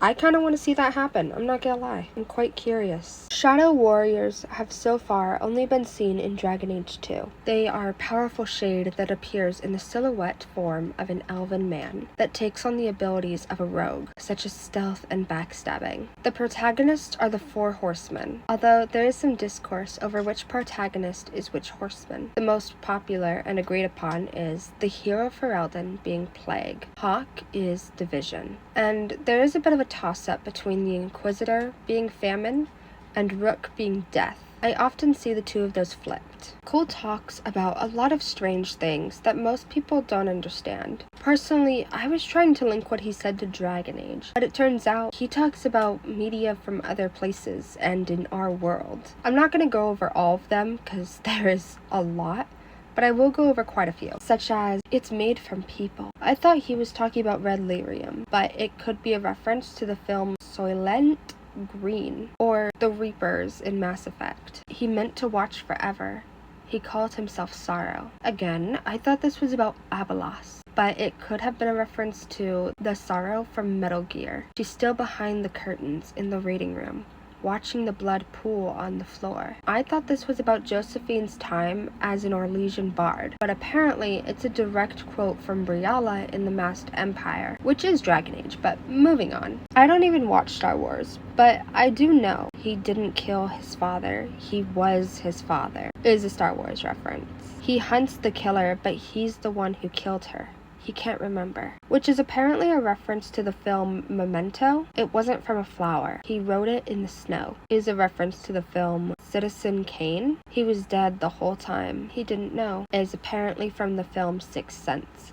I thought that one was about Cole though, because he thought he was Cole. Never trust half an elf. I thought this was about Sarah, since she seems to be different from the other elves and doesn't quite fit into elven clothes. But apparently, it's a reference to the Lord of the Rings. He teaches them to fight with a secret flaw, part of a glorious strategy. I thought this was about how the Iron Bull trained his charges, but it seems to be a reference to the Jade Empire. There is no other man. He becomes the other man to do the things he can't. For this one, I thought it was about Batman. Turns out I was half right. It's a reference to all the superheroes with secret identities. Also Black Wall and maybe Fight Club. It wasn't fingers in the bath, fingers on the scalp, intimate, and then the moment is gone. This one always stumped me. I was curious on what the hell it was about. Apparently, it's about a video game called Gone Home. The last one I want to talk about is he hates it all because of the darkness behind the door. Some doors should stay shut. Yeah, I had no idea what this was about, though it could be about the Door of Solasan, the novel House of Leaves, or Corypheus' trip into the Fade and the Black City. That's up in the air. And that is Tier 4, one of the more shorter ones. Now, Tier 5 is very theory heavy. My bad. Let's jump into it. If you're like me, you've probably only played the games, but there's a lot that happens outside of it. Whether it's in the books, a movie, the Netflix series, Reddit, Discord, X, and now the podcast. So you've probably missed quite a bit, because I didn't know that lyrium can only be found in Thedas. We know that because some dwarves showed up from across the sea and was really interested in lyrium. They arrived at Lash Port, and I didn't read the book, but they really wanted the lyrium. I finally get to share a theory I came up with now. Editor Molly, hi. Still sick. This theory? It's canon. It's canon. I'm upset, it's canon. Why am I upset? Because it was confirmed canon before I could release my theory, and it is frustrating, and I'm working on that video as well. I better get that out before the game. I finally get to share a theory I came up with now. I believe the dwarves used to have magic. Now, I wrote on the iceberg photo, dwarves have magic, but the theory is bigger than that. It's called the dwarves, the blight, the fade, the taint theory. I'm not going to get too into this theory, because I want to give it its own video, especially since this is my own personal theory I came up with. Basically, like how the elves lost their immortal lifespan, dwarves lost their connection to magic as well. Whether that's because of the Titans falling or the separation on the world, I'm not sure. Maybe both? I think the Titans somehow still have a connection to the Fade. So I think there's multiple ways to bring magic back to the dwarves. You can bring back the Fade and destroy the Veil, give all the dwarves access to the Titans again, get the blight organically and hope you survive, or consuming red lyrium. But my theory is that the dwarves had it and can get their powers and abilities back again. Answers, Dagna. Lyrium and the Fade linked, but dwarves and Tranquil not linked. But they work lyrium, so they are. Somehow. Back to other people's theories and in-game lore. Did you know that dwarves used to be a hive mind? They used to share information and communicate to each other easily. Or at least that's what people believe based off the hints we've been given, mostly by Solus. There's something there. I was face deep in a rune, and for a moment, I was tall. Really tall. And I thought all the thoughts. What do you mean when you say thought all the thoughts? I don't know. As if for a moment I was around all my people, and my thought was all of theirs. Your thoughts were their thoughts? No, my thought was all of our thoughts, like parts. Words are mush. Maybe that's what the stone feels like. Or we think it feels like. If we think it feels. Creepy. In fact, some think Sandal is connected at the moment. However, his mortal body can't process it all, which is why he often has simple speech. Although, for the same reasons, people also think he's the Maker's avatar, which would explain his prophecies of the future and visions he sees. Sandal could be a half-elf, which could explain some of his weird abilities. And as we've already mentioned, half-elves don't appear as half at all. They look like whatever the other race is. His weird abilities is also why people think that he's the Maker's avatar. You've got to admit, Mr. Enchantment is quite strange. There is a section in the Chant of Light that has led people to believe that the Maker sent Darkspawn upon Thedas. The first of the Maker's children watched across the veil and grew jealous of the life they could not feel, could not touch. In the blackest envy were the demons born. Erudition? 2, 1. Or there is, and so the golden city blackened with each step you take in my hall. Marvel at its perfection, for it is fleeting. You have brought sin to heaven and doom upon all the world. Threnodize? 8:13. If the Maker did send the Darkspawn, then resisting them and the Blights could be seen as wrong. Therefore, the Grey Wardens would be resisting the will of the Maker. However, there is another chant that would claim the Grey Wardens are the champions of the just. Blessed are those who stand before the corrupt and the wicked and do not falter. Blessed are the peacekeepers, the champions of the just. Canonical of the benedictions. However, in Inquisition, if you choose the Templars, that quest is called the Champions of the Just. I might not agree that they are the good guys, but that's neither here nor there. Speaking of the Maker, have you heard the theory that Solus is the Maker? So the evidence is amazing and some is hilarious. Like, we know Andraste said she spoke to the Maker in her dreams, right? Well, when Solus slept, he was in the Fade. And where do people go when they dream? The Fade. Well, imagine this. Andraste is in the Fade. She's talking to this mysterious man who seems to know a lot. Maybe she's sassy. And what would this prideful man's response be? You don't know anything about this world. I created the world and turned it into what it is today. I made everything you've ever known. Solus is a dreamer who guided Andraste and who can manipulate and kill things in the Fade. Why wouldn't he think this? He is pride. He was younger, he's full of himself, and thinks all else are below him, like how he thinks of Flavellan when they first meet. Only after we prove him wrong did he stop talking down to us. And what does Andraste say? I met the Maker of this world. I mean, Solus is known to talk to people in the Fade, to where no one else has ever spoken to the Maker other than maybe Liliana. You know what? I don't need any more evidence. Solus is the Maker. Fuck it. Fuck the Dreadwolf. At the end of Inquisition, Solus leaves, and if you go into his room, you'll see an out-of-place painting. It will only appear after the battle with Corypheus. This paint has its own story in Tevinter Nights.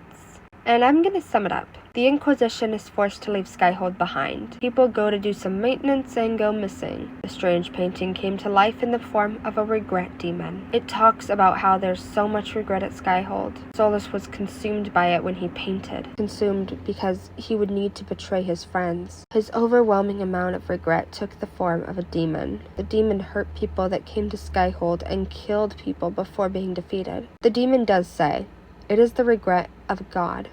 So Solus, no matter what you say, you are an ancient elven god. Regret says so, and Varric says so, and as we all know, Varric doesn't lie. Varric's never wrong. Therefore it must be fact. Some think the Evaneris created the Blight and nearly unleashed it.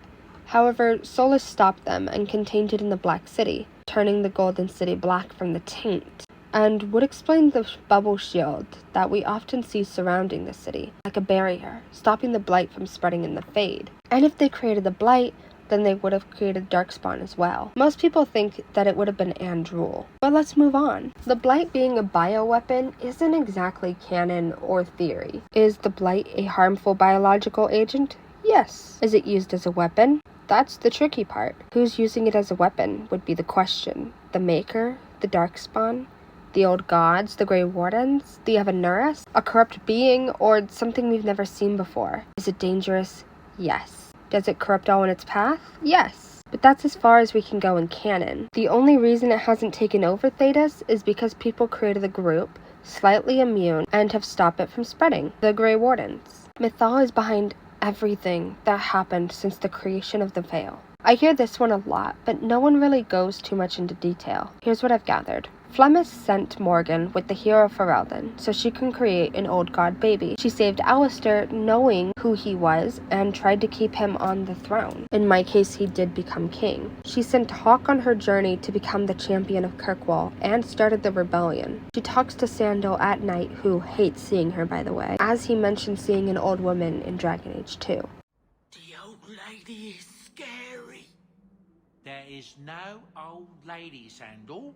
How many times do I have to tell you that? What's this about?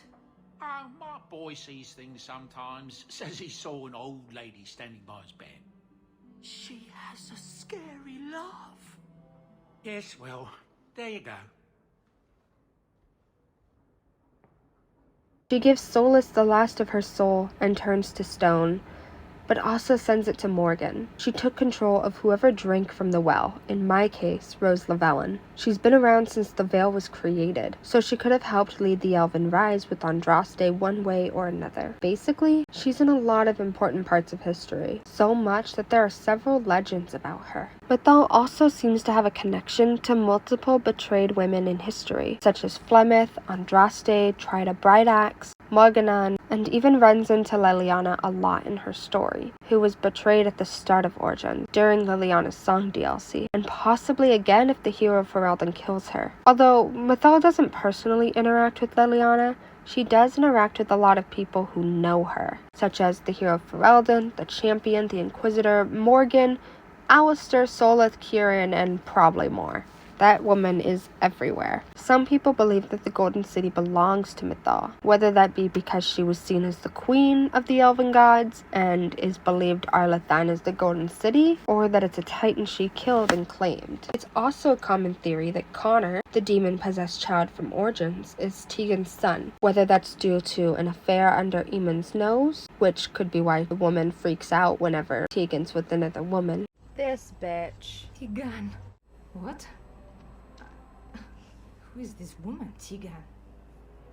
Or if she lost her child and took in Tegan's bastard instead. Whether Eamon knows or not that Connor isn't his is unknown, but I've heard love is blind. Harding is a good scout. She's good with secrets, and her past is filled with them. Because of this, some think that Harding is a spy sent from across the sea. The theory doesn't say if she was sent to spy on the Inquisition or just for Ferelden, but based on the timing, I think it would just be Ferelden. However, since she is a companion in the Veilguard, I don't think she was a spy, or that she still is one. But it wouldn't be the first spy in the Inquisition, would it, Solas? 3 old Magisters have now been seen. Whether they are all Darkspawn, I think they are. It makes sense since both the ones we've seen in-game are. I would like to know more about the old Magisters, though. I'm gonna butcher this name, and I'm so sorry. Halajir, I'm gonna call her Hallie, is the sister to Andraste. It appears unknown whether she's Andraste's older or younger sister. What is known is that she had a very strange death.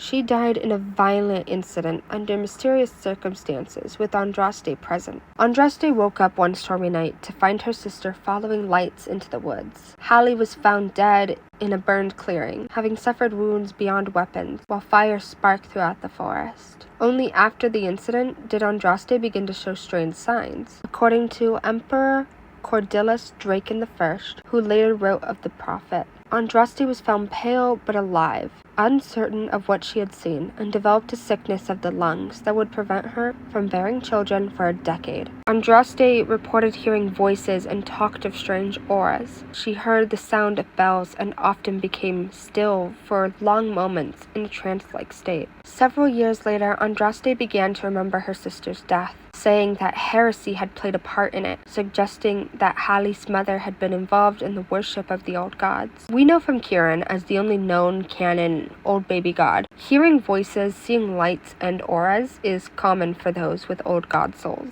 So some think, even if Andraste had the old god soul, it's possible she got it from her sister. We've seen Kieran transfer his soul, and we've seen Mythal do the same. It's possible Hallie was either planning to die that night or rid herself of the burden of having an old god's soul, and Andraste interrupted whatever happened, much like the Inquisitor does to Corypheus in Inquisition. Or Hallie was let out into the woods and Andraste tried to save her sister, but in doing so took on her burden. I am saying sister. I do know they're half-siblings or step-siblings, but I don't care. They are siblings. That's how that works. They seem to like each other enough.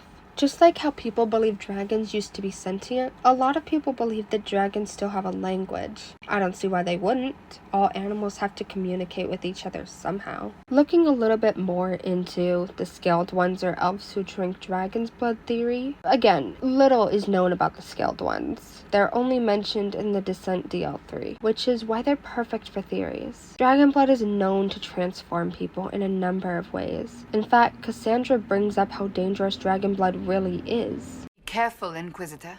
Dragon blood can change you in ways you will not expect. How do you know that? Dragon hunters were once revered in Navarra, and the Pentegasts were the most famous. Many of my family became reavers, harnessing the power of dragon's blood against their quarry. But each one went terribly insane in the end. Eventually it was forbidden. They all went mad? It was their own doing, I understand. Greed drove them to use more and more. The blood deformed them, caused growth, scales, things of that nature. They became enraged by little things. In time, that rage swallowed them. They committed murders, killed entire families, unspeakable things.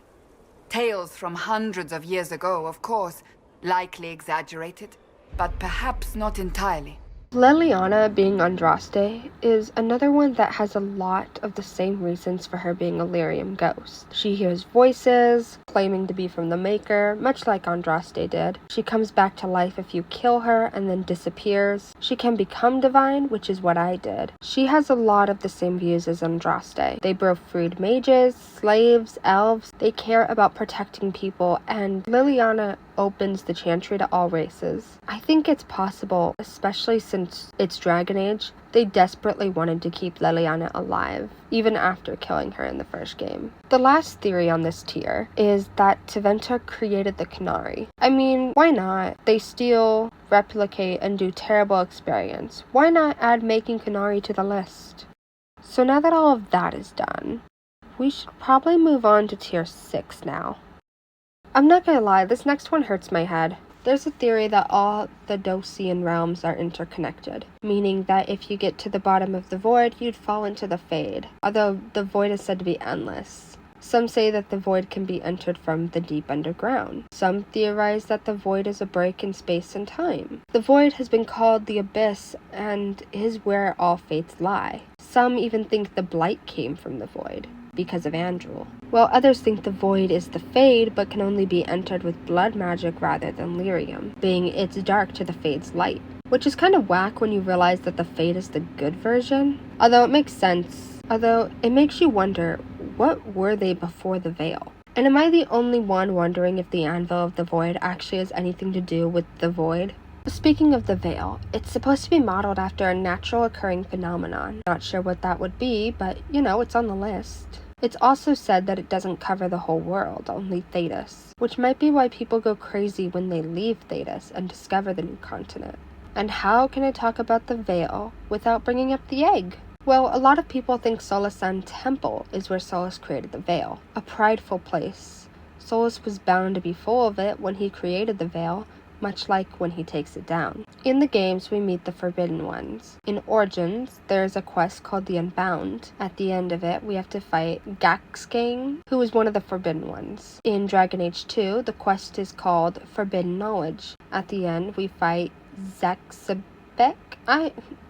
What are these names? Then in Inquisition, we fight Ishmael, who first appears in the Masked Empire, but that's not important. Leaving the last of the Forbidden Ones, the Formless One. Some think it can be Solus, since Fen'Harel is known to change shape and trick those around him. He is often written to have taken a wolf or demonic type of form. Although I'm sure whoever the Formless One is, we're gonna find out in the Veilguard. Fourth Forbidden One, fourth game. It tracks. Although another theory with the same reasoning is that Solus was Shartan. Now, we know he slept for years, but he could have woken up or even taken possession. Although I think if he was going to take possession, the original person would have died, like how Cole came to be.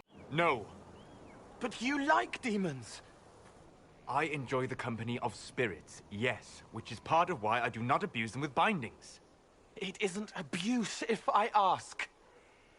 Not always true. He won't bind me. He's a mage and he likes demons, but he won't help. Even with permission, Solus is not a fan of binding or controlling others. Although he was younger, and might be how he learned that lesson. We were all young once. In fact, in a piece of art depicting Shartan, he is bald, wearing what appears to be a hobo style and holding an orb. Solus's orb would make the most sense, so this is just another reason people think Solus is Shartan.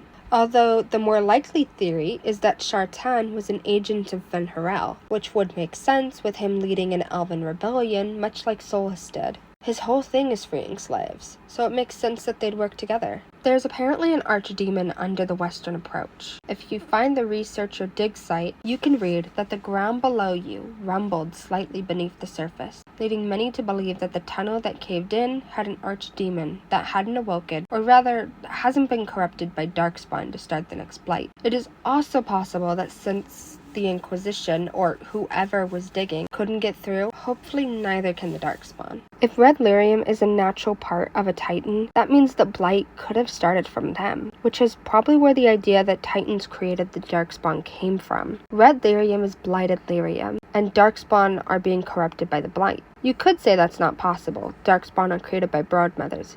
Yes. While some are, we have seen it happen at least once where instead of dying from the Blight, something, or rather someone, became Darkspawn instead. Rest in peace, Tamlin. One day I will finish a Dalish playthrough and meet you. There is another way though. We know mages often take lyrium, so it's possible that a mage ingested red lyrium, becoming corrupted by it, and becoming the first Broodmother, which sadly seems the best way to become one. We know that lyrium sings and the archdemon calls, so maybe an archdemon could have used the songs to call people to them and corrupt them, freeing themselves and starting a blight. Speaking of Titans, in the Descent DLC, we start by hearing and feeling earthquakes. It reshapes the stone and it sings in a new way, not like the usual song, since the dwarves couldn't hear the new song before, and because the quakes are only just starting. It's believed that this is the Titans waking up. I think it's all starting now because of the breach. It fucked up some shit, so why not this as well? While on the subject, in the Lost Empire, there's something about a red lyrium Titan under Orlais.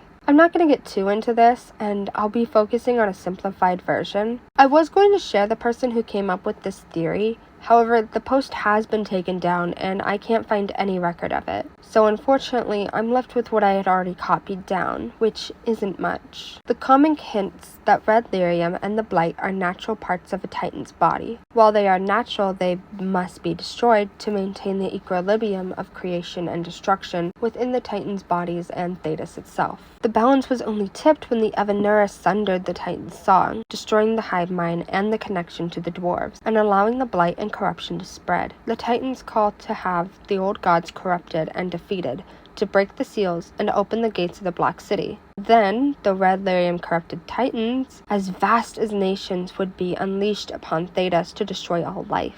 The Tug's Edge Codex has more information, along with a glasswork link in my first Iceberg post. A lot of people didn't play Trespasser, or didn't pay a lot of attention to the art in it, but in this one we can see a Titan being struck down, and a round thing in its center. You can also see the Evanuris holding an orb, like Ven-Harel's, that Corypheus has most of the game. It's believed that the orb is a Titan's heart. Speaking of gods, some think Andrul, the old god of craft, originally discovered red lyrium.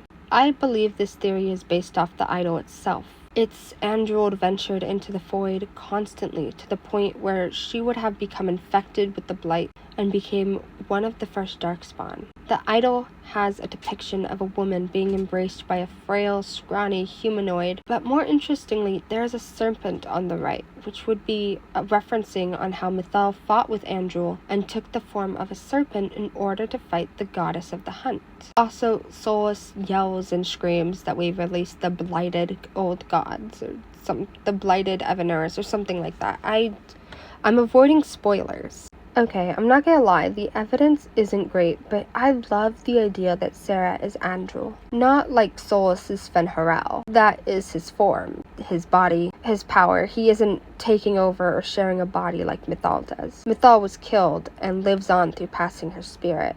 That makes this Sarah thing very interesting, because from what we know, Andrul wasn't killed, but it still makes sense for her to be in Sarah. This one has a bit backing it. There's a lot of interesting dialogue with Cole, Sarah, and Solus. She seems to have visions, and her tarot card looks like Andrul's Valisline. Andrul was the goddess of the hunt, who was often depicted with a hare, while Sarah is a giant Alice in Wonderland reference. Sarah also does a lot of things without remembering, like putting a wasp nest into a dummy. No one could figure out how she did it, and she couldn't even remember. Anything too elfy freaks her out, and many think it could be because she can remember some of Andrul's memories. And if what Solus said was true, I can see why Sarah would fear being one of them. Another really important thing is just something Solus says a lot. I don't see myself as having much in common with the elves. After the Winter Palace, what, elven such as you? Yes, such as I. Sarah, we have more in common than you think.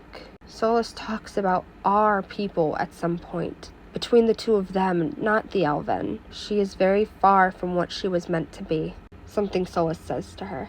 He often talks in ancient elven to her, to see if she would know what he was saying. As we all know, the old gods are dragons. But have you heard the theory that the Evaneris stole power from great dragons? It could be why the Evaneris are often depicted as dragons, because they stole their power and took their form, maybe as a way to prove how powerful they were. I didn't do this on purpose, but speaking of transferring souls, let's talk about the Hala. It's widely believed that Gillenon created the Hala from elves, and there's actually a lot to back that. She is the elven goddess of guides and navigation, but is most known as the mother of the Hala. She was known to create horrifying creatures, and life doesn't come from nowhere. I didn't read Deventer Nights, so I have to go off some secondhand media. I think the third story in it is called Horrors of Armak, where in it Grey Wardens find cave drawings. The first describing an elven priestess who draws out sickness from the elven, and stunningly beautiful Hala pulling their carts to the current mountain the Wardens are in, depicting the drawings,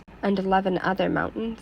Then the drawing becomes the elven pleading with the priestess. The priestess was putting the sickness into the elven, and the beautiful carts became prisons. The stunning Hala became twisted. There were more horns, looked more like DNA. In the game, there's a lot of drawings of Hala, several having depictions of tears coming from their eyes, leading some to believe that even if they don't have sentience now, they definitely did when they were created. There is also some art in Mythal's temple that appears to be Hala. One of them have several elven inside of a Hala. There is also what seems to be a Hala, but it has 6 legs, 4 antlers, wings, and is bulkier than they appear now. I theorize that Hala aren't made from just one elf, but several. It's even possible they had 2 heads at one point. Who said the art of the Hala with the teardrops are 2 Hala? It could be from 1, based off what I've seen from this piece of art. Whenever you ask the Dalish about the Hala, they say they are not our pets or our mounts. They are our brothers and sisters. They are a part of us. They give us what we need, whether that be meat, pelt, transport, horns, and friendship. The Hala are highly respected among the Dalish and are not taken advantage of. Losing a Hala is like losing a sibling. With Gillenon being the mother of the Hala, it's likely she would have been the one to create them, or rather turn them from elves to Hala. Solus said the Evaneris were evil, cruel, and corrupt, and this tracks what he said. But Hala aren't the only horned beings Gillenon is believed to have created. Some think she made the Kozith. Not sure why, but my best guess would be because she likes to experiment on beings and create something new. The Qunari are often told by powerful beings like Corypheus and Kirin that they were created. They are wrong, an experiment not meant to exist. I'm with Solus on this. I think she was crazy. She was creating all kinds of things that she shouldn't have been. What's the Kozith, you ask? The Kozith are what the Qunari are descended from, although it's not really known how they used to look. Even Iron Bull says he doesn't think they used to look like how the Qunari look now. They are said to have come from across the sea to Thedas, although not much is really known about them. Kuzlum is Galderon. I'm so sorry if I'm saying this wrong. I'll start this by saying who each person is and then move on to the theory. I'll start with Galderon, one of the Forgotten Ones. An ancient elven dialect reads, "There are no gods. There is only the subject and the object, the actor and the acted upon. Those with the will to earn dominance over others gain title not by nature but by deed. I am Geldonan, and I refuse those who would exert their will upon me. Let Andrul's bow crack, let June's fire grow cold. Let them build temples and lure the faithful with promises. Their pride will consume them, and I, forgotten, will claim power of my own, apart from them until I strike in mastery." The game also mentions that in the dark whispers we hear the name Geldonan, which makes some sense. All of this to say, Geldonan is one of the forgotten ones. Now let's chat about Kozlan, a Shikari. Kozlan is a Kozith philosopher and the founder of the Kun. His teachings have inspired the conversions of thousands in becoming Kunari, the people of the Kun. And a Shikari in the Kunari language means one who seeks, such as scholars, scientists, or individuals who have attained enlightenment. The reason some think they're the same person is mostly their defiance, strong will, and overall the way they speak. Geldonan has a very Kunari-style persona. You don't meet many people that can feel so strong and so empty. When I hear Geldonan's claim, I think of the Arishok from Dragon Age 2. I think a lot of other people connected the same dots. Speaking of gods, there is a theory that the Maker is a spirit. The Maker being a spirit kinda makes sense. No one saw him, and only Andraste heard him, and she's the only one who spoke to him in her dreams, and as we all know, dreams take you to the fate. Another one is that the Maker is Dumont. Dumont called the First Blight, which is supposed to be a curse sent from the Maker, or a blessing, depending on how you interpret the chant. The Darkspawn are also supposed to be the Maker's children, much like how Dumont commands his children, the Darkspawn. Liliana is a descendant of Andraste, is another very popular theory. She hears the voice of the Maker, can't stop singing, has a weird memory block a lot, is passionate about the chantry, can become divine. All that fun Liliana stuff is also very Andraste. Some believe that Liliana's memories of her mother are fake, and that it's odd. The one thing she remembers most of her mother is the smell of Andraste's grace. Coincidence? I think not. She also only has daughters, and I mean, why not? Andraste, Mythal, Liliana, they are all weirdly connected, and I want to know why. Remember when I said a few tiers ago that the Chantry has a habit of rewriting history? Well, because of it, some think Andraste could have been a dwarf or half a dwarf. And that's partly because there are mentions of her in Ozamar. Speaking of dwarves, enchantment? What, you thought we were done with Sandal? As if. That dwarf has more theories and lore connected to him than fucking Barbie at this point. I've done more research on him alone than I did for the whole Barbie multiverse video. Well, there is evidence Sandal is half dwarf, or rather, half Arducan bastard. If Legacy is played after Hawk moves into the Hightown estate, Carta dwarves can be overheard talking about Sandal, saying he looks like an Arducan bastard who went missing years earlier, whose mother was either an elf or a human. Speaking of DLC, me and so many other Solivellans think that the Dreadwolf and Inky were intimate before he left, meaning she could have already had a child by Trespasser, making the kid about 2, and in the Veil card, maybe like 11? All I know is Rivas grew up without her dad because he didn't want to take Lavelle with him, or hear her out. We could have brought the Veil down together as a family, Solas. You didn't have to be alone, you stupid, stupid egg. By the Dreadwolf, it better let us choose if we want a kid. And I want to punch and kiss his face so bad. I'm moving on. This is getting personal. I've never read the books, as I've mentioned before, so I didn't know who Yavanna was. Well, she is another one of Flemis' daughters, an Antivan witch of the wilds and Morgan's sister, who has many legends of her own. She met Alistair, Isabella, and Varric, saving them from a high dragon, but not by killing it. She soothed it, like the Inquisitor does if she drinks from the well in Inquisition. Although she was a bitch, and was hiding things from Alistair about his blood and Merrick, so he stabs her in the stomach. Although she seemed very powerful, so it's believed that she survived the stab, much like Morgan can if she gets the exact same stab in the witch hunt. Now, Fenris being a lyrium ghost isn't the weirdest one I've heard. Well, we know he is covered in lyrium markings that look a lot like Valisleen. All he remembers from getting them is the pain. Lyrium is magic and it's powerful. It's even what his abilities are called in Dragon Age 2, Lyrium Ghost. Remembering the pain and being covered in lyrium is known to kill others on contact and drive them crazy. One of his skills in his skill tree in Dragon Age 2 is called lyrium ghost. Something I haven't covered, however, are the vampires. They're only mentioned once that I know of, and was kinda hard to find. They are mentioned in a codex about demonic possession, stating, "Next are the demons of hunger. In a living host they become cannibals and vampires, and within the dead they feast upon the living. Theirs are the power of draining, both of life force and of mana." Now back in Origins, you can go to the Circle of Magi, which is located in the center of Lake Calenhad. Well, many believe that the lake used to be a mountain, more specifically Mount Belenus. In Inquisition, you unlock a codex by completing the constellation, and it reads, "Belenus is the name of the mountain, in which the Korth, the mountain father, god of the Edvar, was said to keep his throne. Legends say that the young Avar would challenge each other to scale the mountain, until Korth grew weary of welcoming successful climbers onto his hall, and asked the Lady of the Skies to lift the mountain from the earth into the sky, where no climber could reach it." While in Origins, there is also a codex in Redcliffe that states that Lake Calenhad was destroyed during a battle between Korth and the serpent Nithomara. Then, the Lady of the Skies cried for the destruction, created the lake, leaving many to believe Lake Calenhad was Mount Belenus. I got so much of that butchered, I am so sorry. Sticking with things we learn in Inquisition, if you're like me, you probably didn't catch on when specifically told that Chevaliers committing crimes is actually illegal. Their rank gives them a free pass, including the terrible Chevalier test, where they go out into the streets, armed and intoxicated, and test their mettle against city elves. So, fuck you, Orlace. That's disgusting. Some think humans are descended from spirits in the same way I think elves are. And I think that's because sometimes spirits we see, like the one in the Well of Sorrows, an elven temple, looks human. And so many others do as well. Some think this is why the spirits in the Temple of Sacred Ashes stayed behind, because that's their natural form. But I have to argue, it wasn't just human spirits there. I do like the theory though. Okay, that's tier 6. Let's get on to the final tier, tier 7. Let's do this. So excited. This is another one of my theories. I think Inky can cure tranquility.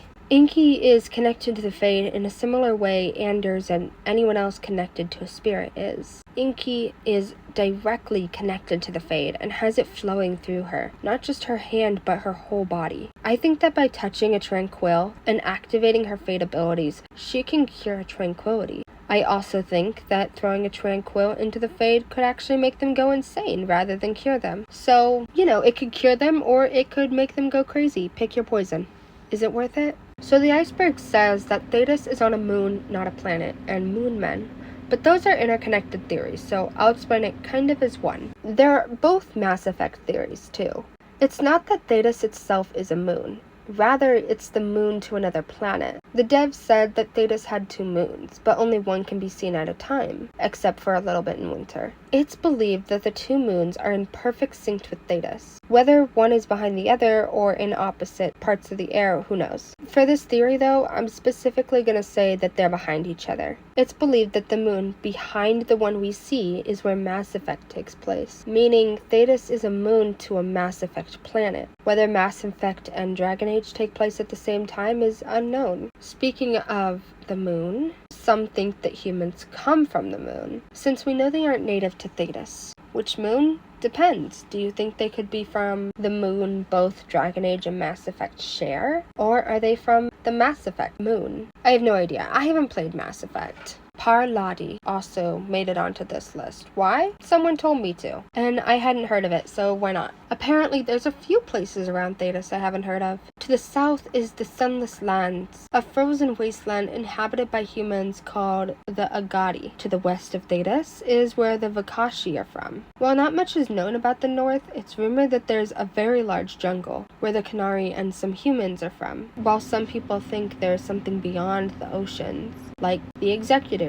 Like the Executors, really nothing is known about the East. Laish was once a bustling port town, founded for the sole purpose of trading with across the Volcal Sea. According to Ander legend, these traders were called Vakashi. They were hostile towards the inhabitants of the Laish, and had no desire to learn the common tug for anything other than simple bartering. They were obsessively interested in buying lyrium, The ships were captained by dwarves, and there was never an elf in sight. At some point, the ships stopped coming, and although Tevinter sent some ships, no one returned, and the interest to find out died out. Speaking of the dwarves, if you have played the Descent DLC in Inquisition, you'd know about the Titans, but more specifically, the mysterious Shah Bratol. They are the protectors of the Titans, and have lived within them for generations. Not much is known about them, except they use lyrium in their armor and weapons. They also see in the dark, and have abilities granted to them by the Titans.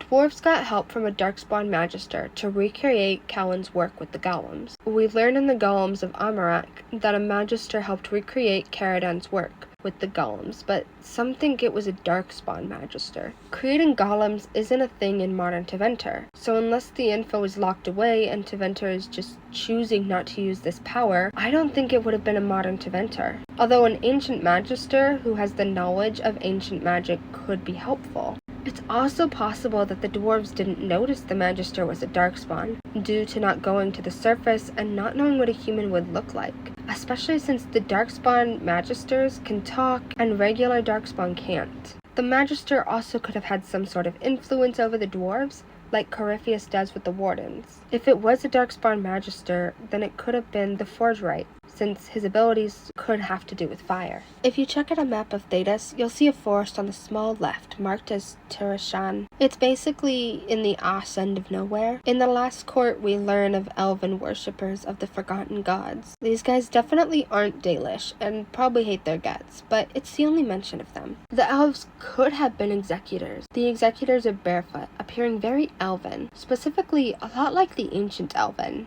Maybe the ancient elven wore different colors to represent the Evaneris that they followed. The V arch has horns much like Gillenon does. In concept art, the ancient elves could have had horns. If elves were spirits, they could have chosen to have horns for Gillenon. Or maybe she created this batch with experimental testing, as she's known to do. A mysterious elf's name is Strife, and is over 50 years old, and was in search of an object that was a statue of Gillenon. Strife got his executor outfit from a Dalish clan he was taken in by. He also thinks Andrul though. However, she fits a bit better with the executor. Strife's buddy Myron can shape, and Gillenon was known for that. Maybe it's a clan that worships both of them. When we first meet Solus in Inquisition, he says, "I've had a run-in with elves before, only to be attacked from their superstition." Did Solus meet the executors before? Is that why they know about him? And does he go out of his way to shut them up? Keeping with the Evaneris theme, I just learned there's a mask of Fen'Harel. It seems that it can tear the veil into the Fade, which is so fitting. It's a pretty short tale from a web series I had never heard of that appears to take place with the Mark of the Assassin DLC for Dragon Age 2. But I haven't watched it as of writing this. Okay, editor Molly here. It was great. It was amazing. The story goes, Keeper Yevhen was taken and imprisoned by the Chantry. He met a Talvashov mage. He told the mage about the existence of the mask and where to find it, since he was the only one with the location. Once the Cerebas was free, they went to the Keeper's clan to steal the mask. The mask required elven blood to work properly, so they kidnapped a Dalish woman to use in a ritual. He took the woman and the mask to an altar to do the ritual. Once it had finished, a portal began to open in the sky, but before it could truly open, Talus, the elf who was in the Coon during the Mark of the Assassin DLC, she threw a dagger into the mask, destroying it and closing the portal. Did you know in Origins there are statues that look a lot like Elganon? It's not confirmed to be him, but I think it's cool to see it, to be honest. They started it all in Origins, even if they didn't know where they were going to take things. In Origins, you can find a codex that states whoever wrote it can hear clicking noises, referencing playing a game on a computer. In Dragon Age 2, there's a random NPC who talks a lot, and one of the things he says is, "Do you ever feel like a character in a story? Maker, I just wish whoever was telling the story would make me more handsome." Which I think is the funniest thing, since Dragon Age 2 is a story that Varric is telling Cassandra, which is also why a lot of the caves look the exact same. Who wants to explain a cave every time you go into it? Something else I found in Origins, in Liliana's Song DLC, there's a two-headed skeleton in the dungeon. Some people, including myself, didn't realize just how much the Imperial Highway is in the game. The bridge toll guys we meet right before entering Lothering in Origins are on it. Like, that's the Imperial Highway. I didn't realize. We fixed several parts of it in Inquisition, but somehow I still missed it. And apparently so many others did as well. Tevinter built the highway with magic during the Ancient Age. It was built by slaves because it's Tevinter, and it took many generations to complete. Although it never got as far as Tevinter wanted, and fell apart. The part between Halem Sharal and Valroyax is broken, and was a big part of a bridge by Gator. Another place we visit in Origins is Hanleith, or at least you do if you have the Stone Prisoner DLC. That is the one you use to get Shale. Someone else from Hanleith is Cullen. That's right, the Templar in Origins and Dragon Age 2, and the commander of the Inquisition is from Hanleith. I actually didn't know his hometown was mentioned. Now imagine if you go to Hanleith before the Circle and bring Shale with you. Cullen must think he is losing his damn mind, seeing the statue that has been in his town for years. Now it's standing in front of him while demons attack his mind, and all of his friends around him are dying. I do wish there was some commentary between them, but unfortunately it wasn't put in the game. Although it is a funny bit to think about. So my, and many others, missed this little gem. A wall full of bear heads. Possibly all of Cassandra's kills? That girl has some beef with the bears. You want to find it? It's in this video here. Speaking of things Cassandra hunts, let's chat about dragons. Humans are the children and descendants of dragons. Or at least that's the theory. This weirdly enough makes sense. Humans are the only ones who worship dragons. The Chant of Light speaks of it, and in Origins we meet the cult of Andraste. It's believed that dragons communicate telepathically with their followers, although it sounds vague, unlike the old gods who are loud and clear. Corypheus says, "I recite the old verses, how easily they come, even after so long a slumber, yet I do not feel the presence of Dumont. Hear no whispers, no commands. Silence has fallen."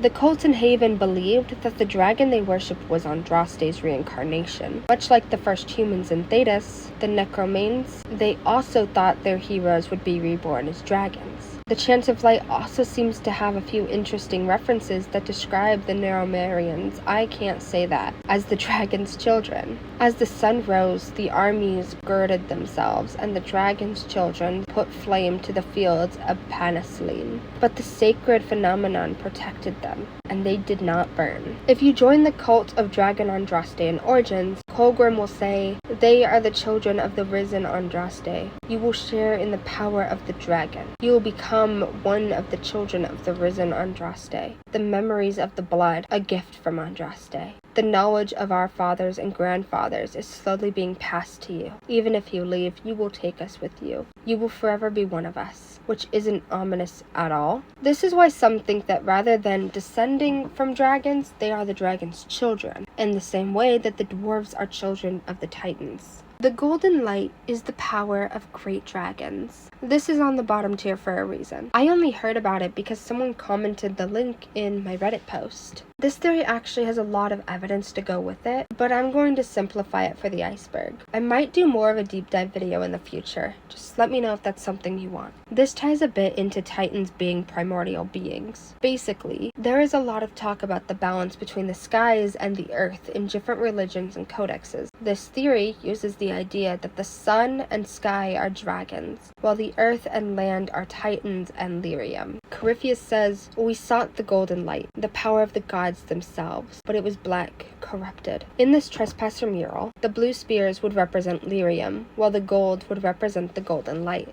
When the light and the dark, the sky and the earth, the Titans and the dragons are out of whack, the blight started. When Andrul went into the void and discovered the blight, things were already out of whack. And the reason the old gods are vulnerable to the blight is because it's their natural power corrupted, while the high dragons still have a fragment of golden light power, allowing them to resist the corruption for a time. Killing the old gods could possibly bring Thedas to their doom, which would be why Solus hates the Grey Warden so much. Meaning, the blight is a natural power of the Titans and the old gods corrupted. The blight exists due to the natural order being out of whack.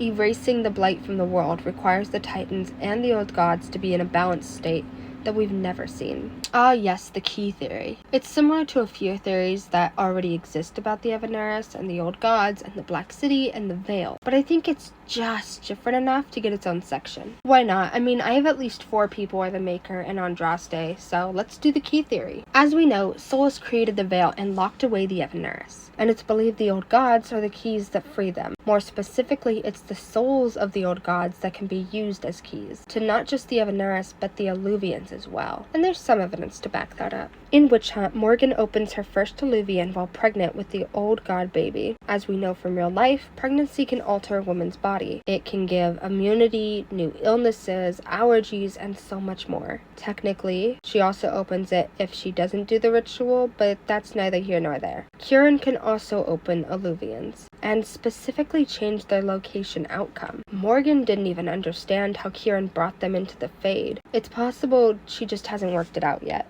The Alluvian in Mythal's temple can only be unlocked with the key being the Well of Knowledge. As we know, Mythal has a tendency to put parts of her souls in different objects. Her key also allows her to control whoever drank, making them hear voices, much like Kieran hears voices. There's a codex entry called the Old Gods that goes, regardless of the truth, legend remains that even from the underground prisons, the Old Gods were able to whisper into the minds of men. Solus's key could be his orb, but it was destroyed, meaning the Inquisitor has what's left of Solus's key. Which begs the question, could he control the Inquisitor as well? Could she hear voices from the orb? I think even if Solus is able to, he wouldn't. He often states that he wants to give wisdom, not orders. He has a very deep hatred for controlling others. I also don't think he would want the seals to be opened, specifically if he's the one who locked it all away. This leads us to believe whoever has the key, or rather the soul of an old god, can hear voices, see things, and control whatever has the key. Sarah can see the future and often gets deja vu. She also does things that she doesn't remember, as if someone else was in control. Sandal can hear voices, give prediction, and has strange abilities. Andraste could hear the voice of the Maker, and Dumont was the creator of life. Morgan, or the Inquisitor, can hear voices and has gained new abilities. Kieran hears voices and secrets. He can see things that hasn't even happened yet.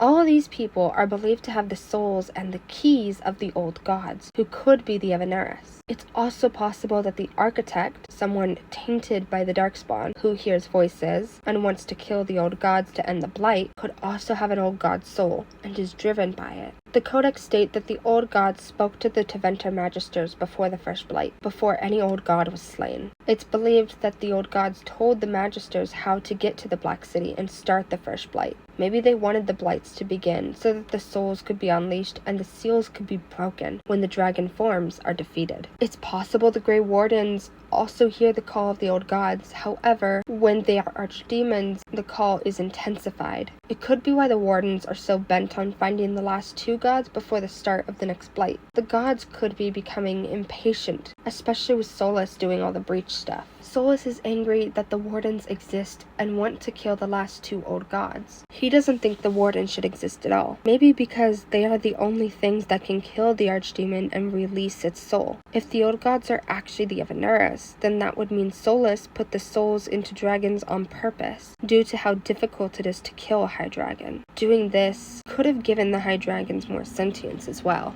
This wouldn't be the first time we hear about someone putting their soul into a dragon. As we learn in Inquisition, Corpheus does the same thing, and Solus isn't surprised by this. Or rather, Solus says, I did not expect him to have unlocked the secrets to immortality. He wasn't surprised that it could happen, just that Corpheus figured it out. I don't know about you, but to me that sounds like a man who's done this before. So what happens when the Archdemon is killed and a soul is released? Well, it's believed it's the first part to unlocking the prison. When Dumont was slain, the first dark ritual took place. I and many others believe it's Mythal's ritual. After that, there could have been enough Grey Wardens around to be fucking around and getting pregnant. Here's the thing though. In Origins, this is supposedly the first time a Warden didn't die slaying the dragon. There are 2 reasons that can be. 1, Wardens have a lot of secrets. It could have been lost to history, purposely hidden, or locked up in a vault somewhere. The second reason could be that the parent to the fetus has to be right next to the archdemon when it was slain. So the person who did the dark ritual was fighting the horde instead of the archdemon, or just somewhere else completely. Maybe Mythal was the pregnant one. She may not have been at the battle at all. Because they weren't close enough, the soul had to pass through the warden due to the blight, then find the next tainted suitable being, that being the fetus. So the whole old god soul thing is blood magic. Surprise, surprise! In Inquisition, Cole says they are hidden behind the mirror, trapped, before Solus can stop him from reading his mind. This leads many to believe that Mythal has been collecting the souls and putting them into an alluvion, more specifically, the one she dies at, since we can see her put something in the mirror. I think she sent Mythal to Morgan, but it's possible she was just hiding it away, and possibly Kieran's as well. Speaking of, when Kieran runs off to meet with Mythal in the Fade, we find him under a statue of Dumont that has a waterfall of blood coming from its eyes. We also see a codex in the Fade called Whispers in Red Lyrium that reads, "We are here, we have waited, we have slept, we have slumbered, we are crippled, we are polluted, we endure, we wait, we have found the dreams again, we will awake." I think specifically the part about waiting, sleeping, and being crippled all point toward the Evanuris, and for the most part, that's the key theory. Now earlier I talked about how Gillenon could have made Hala, and the weird cave that transformed creatures. Well, I might have left something out. The Wardens didn't just see goo transform creatures. They didn't just see the drawings of the Hala. They also saw green lyrium. Although nothing is known about it, the story didn't talk about it much. It was just there. When Dragon Age Origins came out, so did a book with lore, and it doesn't share the lore with anything else that came out later. I don't own the book, and it's hard to find info on it, but I just thought I'd mention that it exists. The Fex is a new race, only mentioned once by David Greider, and little is revealed about them. They are native to the island nation of Parvalin, and were there before the Canary. They rarely leave Parvalin, and we can assume that they are forced to coexist with the Canary. This might mean that they have been forced to convert to the Coon. While some think they are the Scaled Ones, there is little to no information on the Fex, and it's perfect for theories. I do find it interesting. If you look up the Fex, murals of what we think are the Scaled Ones pop up, which proves how popular that theory is. That is tier 7. That's the whole iceberg. We did it. Oh my god, that was a lot, and I'm still sick. I really enjoyed making this video. I love finding lore and doing deep dives into subjects I enjoy. Dragon Age is full of lore and theories. It's such an immersive game. I started playing it on my PlayStation 3 back when it came out, and I didn't know anything about this game before I played it. In January of 2024, I learned that there were 2 other games in this series. And when I tell you I had to go to 3 different cities to find a physical copy of Dragon Age 2, I am not kidding. For some reason, the digital version wasn't working for me. Later, I learned I chose the perfect year to discover these games, since Dreadwolf is supposed to come out at the end of the year. I started making this video before the Dreadwolf became the Veilguard. It's been months. I've been working on this for months. I did struggle to make this video without getting the Veilguard spoiled for me, so if there are things missing, it's probably because it ties into the Veilguard. I'm going to make much shorter videos on some of the subjects that I have in this iceberg, do more of a deep dive. And if there's something I missed in the iceberg, something you think I got wrong, something you want me to dive more into, please feel free to leave it in the comments. I will happily add it to another video. I am extremely grateful for the people who gave me ideas and helped me add to the iceberg, or even just told me that my spelling was wrong, or the colors needed to be changed so they were more distinct, and I generally and truly appreciate it. I am also so very grateful to those who allowed me to use them in this video, and of course thank you to everyone who made the art. The theory videos on YouTube was also extremely helpful, and I'm grateful to all of you. If I missed a credit or did something wrong, please tell me so I can update it correctly. I am so very grateful for all of you. Thank you so much for watching. I really hope you like the video. What is your favorite Dragon Age theory? And please, I hope I get this out before the Veilguard, but what are you most excited to see in the game? I will see you next time. Thank you so much. You're all amazing. Bye!